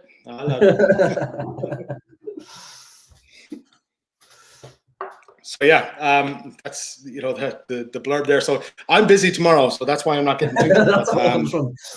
So to sum up what we were trying to say, the rum is certainly a wow whiskey. I think definitely. Yeah. Anyway, let's move on. Tonight. Yeah, I think at the end we're coming close to it, very, very close to it. So one whiskey left, and we'll put it up to all the viewers there at the end, and we'll see. We are moving on to the 18-year-old bourbon. See it? I mean, in terms of not complicating things, and what a great round to finish on. Yep, very much so. Very much so. I love this one. This is a really nice game. Yeah. Bourbon, like you start throwing an age statement on bourbon and it starts becoming a whole different beast. Yeah. Yeah. And this is first filled bourbon again, cask. You know what I mean? So it's got the lovely richness in there, which I really like. So we had the first filled bourbon with the single grain, correct? You did, yeah, you did indeed. Yeah. Now this is a wee bit step down. We're kind of calming ourselves down here, but we're only at 48.6. And that was obviously, well, there was only 135 bottles. Yes. So was that watered down to come to this, or was that? No, are we drinking a cask at a higher percent for being in the cask for that long? Yes. It just was overly barreled. So to bring it down to the flavor that we liked and to do everything else, it was brought down to that level. Again, Stewart and Jen both went through this and thought this would be perfect to fit in. But at that, it was very limited, very, very small batch supposed put out. And do you know off the top of your head, was there like an 18-year-old, I suppose, single malt bourbon, first fill bourbon, you would expect a little bit more than 135 bottles. Yes. Was there any idea, now maybe stop me if I'm wrong, or if you don't know, that's fine, but this is just off the top of my head, was there much lost leakage? Was there this is the thing, share? I don't know, and I would love to ask and find out. There's been a number of things we've been talking about, but I keep on meaning to ask, and I keep on forgetting about asking. But I would love to know what it was. I think there was maybe a leakage or something, but I'm not 100% sure. 135 is very small, because you'd have to think of a bourbon class usually holds about 300. Yeah, generally speaking, yeah. But when you look at the price, 135 bottles, 145-ish euro, depending on the online retailer, 18-year-old bourbon. Yep. Are you holding some back? 18 years in there. 18 years in again. Again, it could have been a bad cask. We could have some leakage. But for them, 18 years, Angel's share, whatever else on top of that again, it's hard to say. It really is. So there's an issue. It smells like Bushmills malt, Banoffee and vanilla all over. Does it? It does, actually. It does a little bit, yeah. He's not wrong. God, I didn't hide that very well. It's just very smooth, and it's very. What do we say about smooth now? What do we say about that? Sorry. Well, I'm only saying on the nose that I'm not getting that ball of spice that you would typically expect to get from a little bit of bourbon. It's well balanced. It really is. It's beautiful. On the nose now, it's cutting across lovely. You have your kind of single malt flavors as well.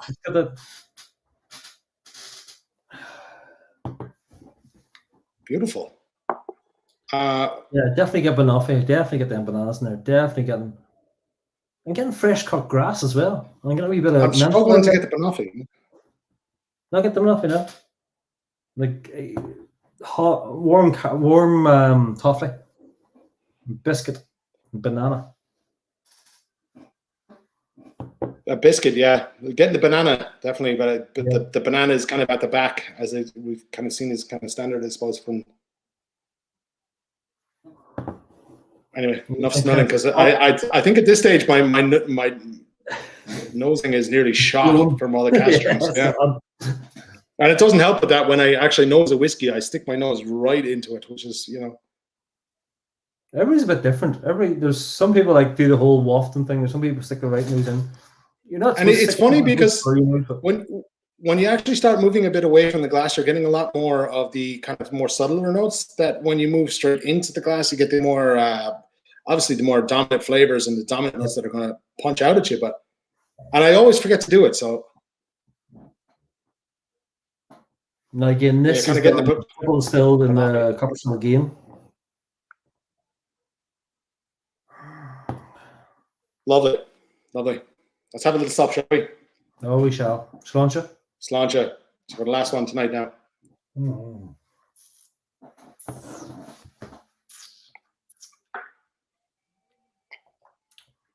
Oh, creaminess.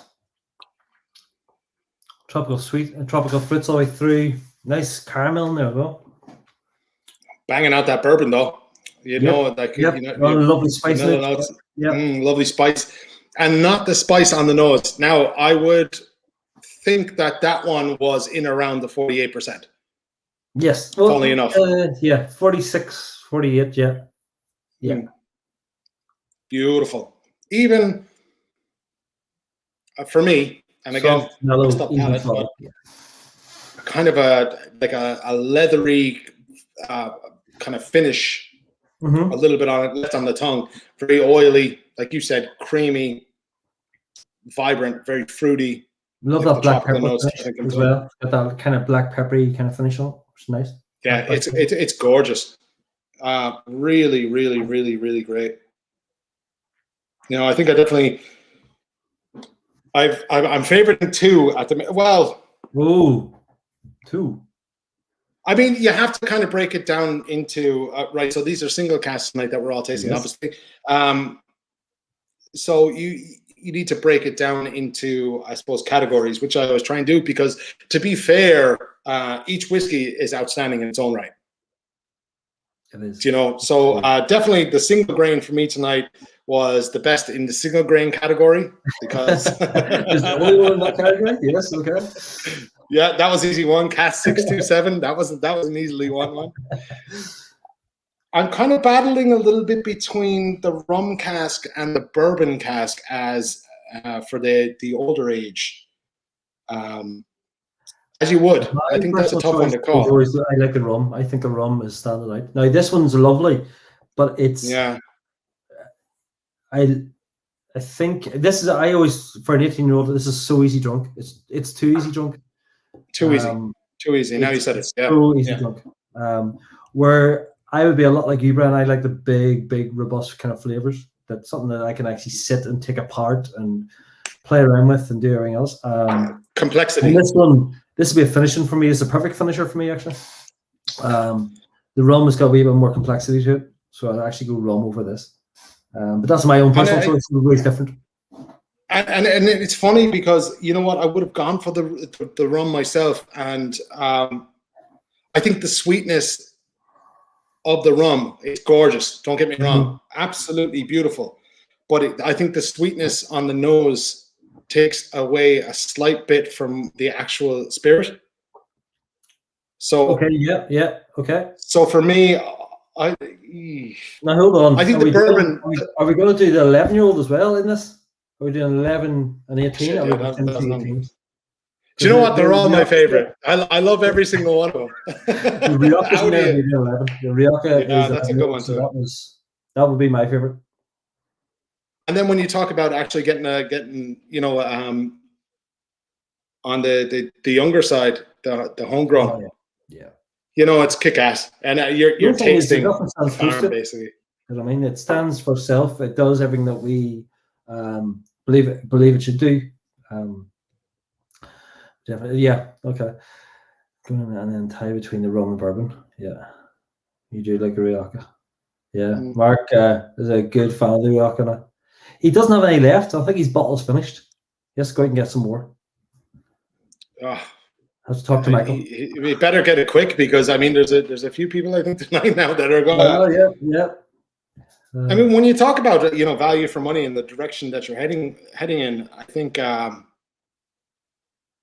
certainly I'm surprised that they're not all completely sold out. And see, the only thing is because we're such a small name, not a lot of people know about it. I mean, this is it, and this brought me to, I had a conversation with Pot Still Will during the week about this exact same thing, and people keep relying, which is fine, on the old reliables. Yes. To some, look, as we said, the big guys, they've been in the industry for decades. Yes. And they have it to a fine art, and without them, Irish whiskey certainly wouldn't be where it is today. But I think people do, and especially when it comes to whiskey, are afraid to move away from the norm and maybe branch out and try different things, because the whiskeys that we've had here tonight are absolutely astounding. When you bring into the nosing profile, the flavors, the finishes, the selection and what you have, and the single casks are between 10 and 18 years of age. Yes. They're all different casks. Yep. There's one there that's going to be for somebody. If you like something easy, you like something light, you got great ones there. You got like something with a little bit more complexity, like something sweeter side. There is one there for everybody, but the one that stands out for me for everything is homegrown. I think it's just homegrown. It's just the start of something going to be amazing. It's the same way as another distillery started off a massive thing. It's a massive big collection now that everybody tries to get together. They started off with 3-year-old, and every year they brought a different cask, and it's going to be that way for us. But we want to get the first one right. We want to get the first one to be wow, and then this next step up is going to be, this is one you have to follow to see how much it progresses. And I think for you in differentiate, I think I know who you're talking about there. But I don't want to mention. No, we're not. But I mean, let's call a spade. And the whole terroir thing obviously comes into play. But when you look at it and you dissect it, the homegrown is one cask. Yeah. Sure, it was distilled at a different distillery, but I mean, it was distilled. It was managed by Stewart. And not you, Stewart, a different Stewart, obviously. I will put my name. But Barty's from the farm. Man gooder than myself.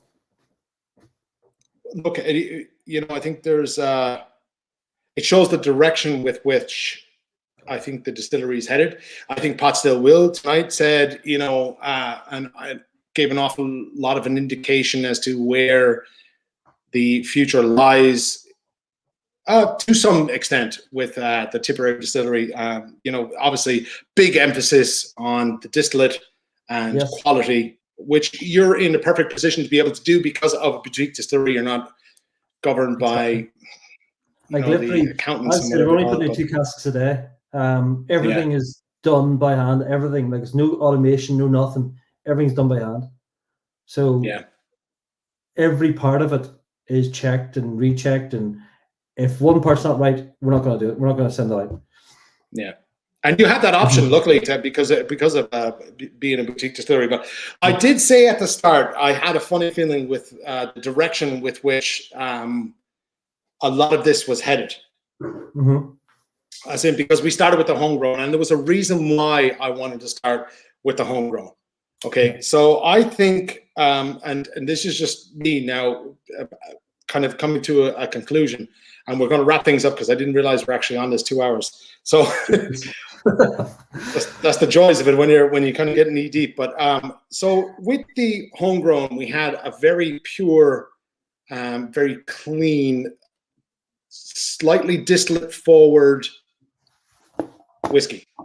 Yes. And I think then with the rest of the single casks, that still applies to a lot of them. It's very clean.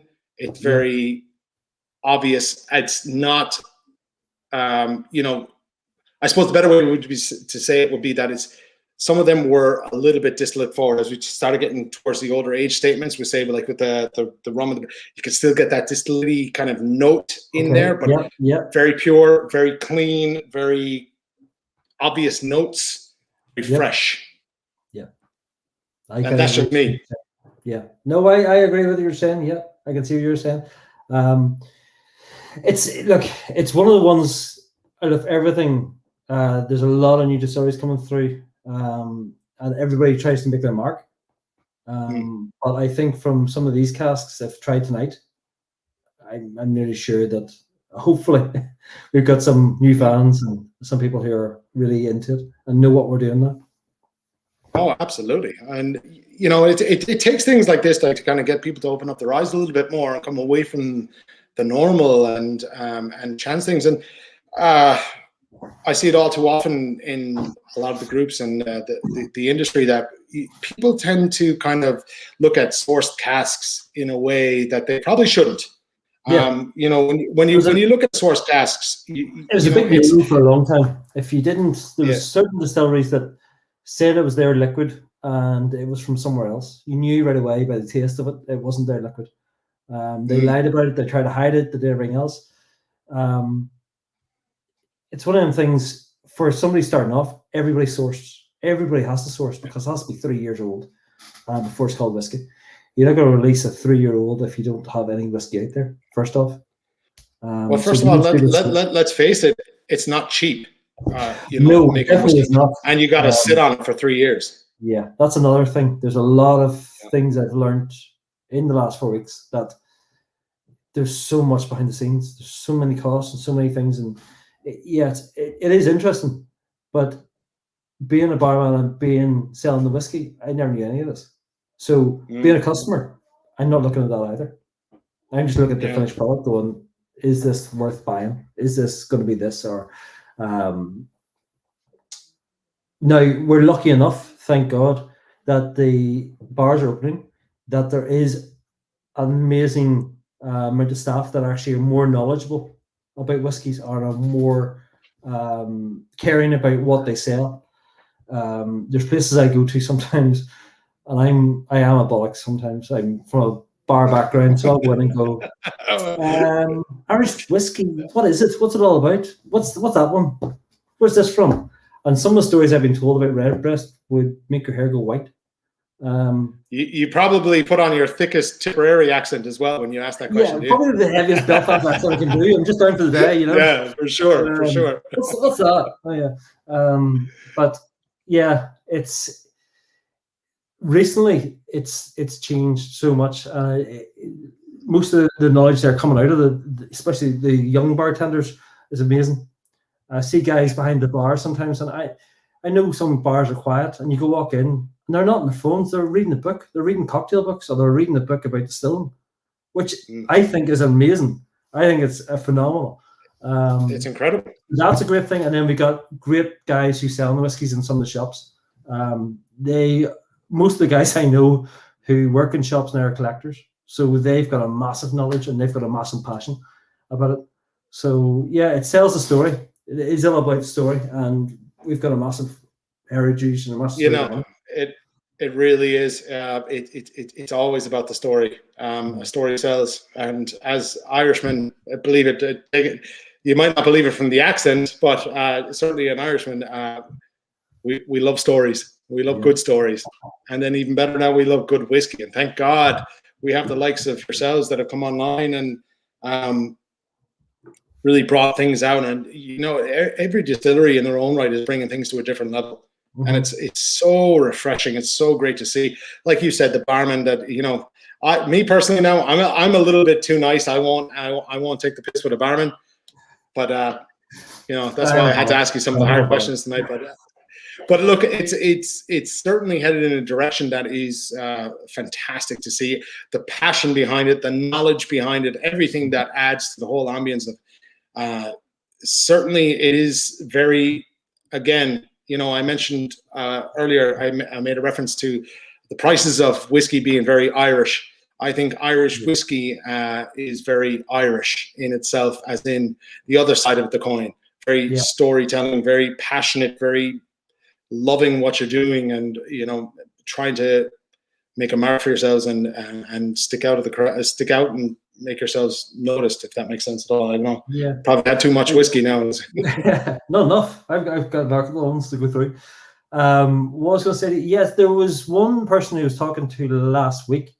They were going to do it was an interview for a magazine. They were saying about that Irish whiskey is giving Scotch whiskey a run for their money. I would like to see your opinions on that. What do you think about that one?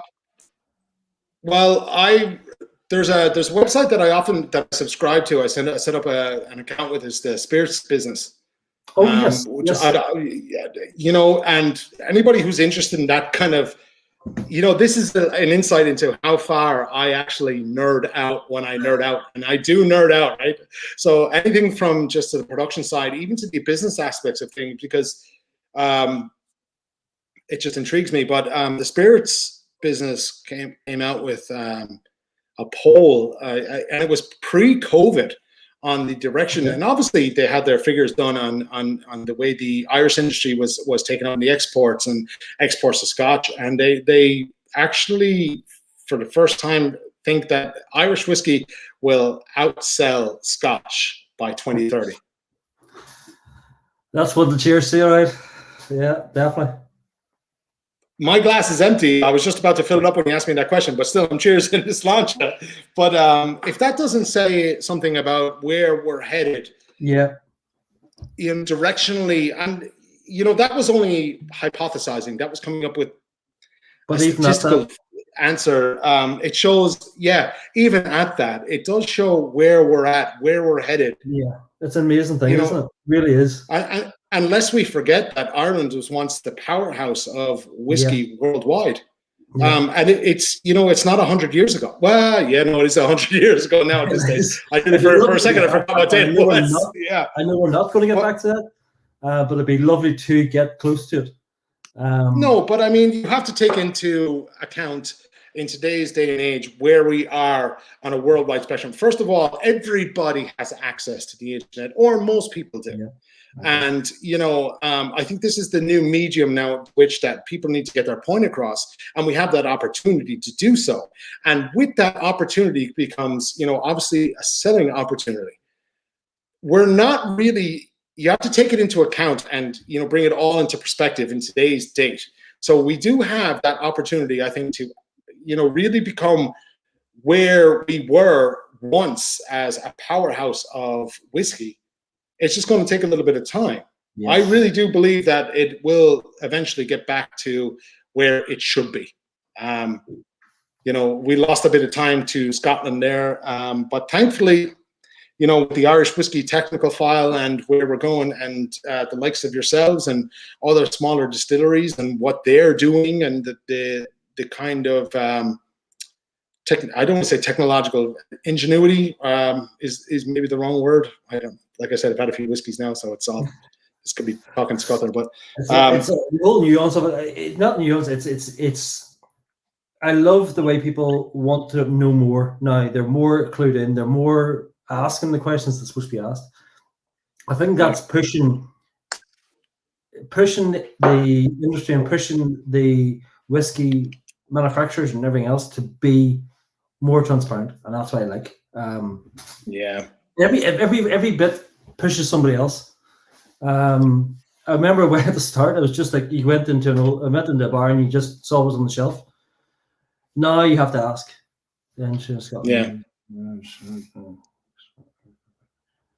Resistance to innovation, and there we are. I totally agree. We certainly have an edge over Scotland. It's only a matter of time, I believe, and I think we're still in the earliest of days. People forget this, what's to come. Yeah, and look at us. Yeah, what's to come with us? There's going to be, that's only one distillery. What's the rest of them like? Yeah. It's a great time. It's very exciting. It's very exciting. Really but I have to say, look, we've shied it on now. Well, sorry, I've shied it on the most, I suppose. 2 hours and 12 minutes is what we have, but we still have the same amount of viewers as we did at the start, minus 1 or 2 that had to go. I know they text me there, but Stewart, thank you so much. Thank you. Yeah, but they all did, and they all tend to do. I think it's because they like me making an idiot out of myself at some stage. Because I go to say one thing, my brain says something, and my mouth says another thing. And throw whiskey in on top of it, then But look, you did great. You really did. Did amazing first. Give yourself a pat on the back. So did yourself for your first tasting. Kudos. Hey, well done. There you go. We've got over and done with. Yeah, no, your cherry is popped. There you go. You're in there. I probably shouldn't have said that. Fuck it, it's my show. I can say what I want. Stewart, listen, thank you so much for taking the time. I know we spoke a little bit coming up to this, and there was a couple of questions in the air, and I just said, look, let's just go with the flow and just have a bit of crack and drink some nice whiskey. The lads that took place, everybody who bought a sample set, thank you so much. Our whole idea is here to bring you some fantastic whiskey and the people behind the scenes. And Stewart's a wet week inside in Tipperary, but he did an amazing job, and he got the points across, and all the questions were answered, bar 1 or 2. But look, we danced around it a little bit. We won't go on about that. But we're getting warmed up here. So look, I hope to have you on again sometime soon when we a little bit further down the line. And it was a real pleasure. Well, I should have said thank you to Pasta Will, who took the time out this evening to come on for half an hour and talk a little bit about the distillery. I know it's a big deal for him. When I was talking to him, that's I think kind of bordering on dream job, and come true. And very much so. You have to respect that kind of passion. On social media, his tagline was he was the most qualified distiller that was unemployed in Ireland. Thank God that's changed, and thank God Tipperary's had him now, because doing great. You guys are in a great place. Yeah. So, thank you again to everyone at this Tipperary Distillery who's behind the scenes watching. Maybe thank you very much for putting me in contact with Stewart and making it happen and all that. Thanks to lads here in Christie's for going out of their way to make sure that we had the bottles in time and all the little samples in the boxes. Thanks to everybody who took part, of course. And hopefully we will see you very soon. Maybe not from this kind of backdrop, but definitely something cool. I have an idea in mind that we're going to keep up for the next one, but I'll say that for a later date. We normally do these about 2 months apart. So, and we only generally pick whiskeys that we really kind of enjoy here. So, Stewart, thank you again for taking your time out this evening on a Saturday to drink whiskey with us here. I'm sure it put a lot of pressure on yourself and the home life there. And to everyone else, look, it's been an absolute pleasure. Thank you, everyone, and we'll see you again really, really soon. Sláinte from all of us here at Christie's and Tipperary. Cheers. Take care.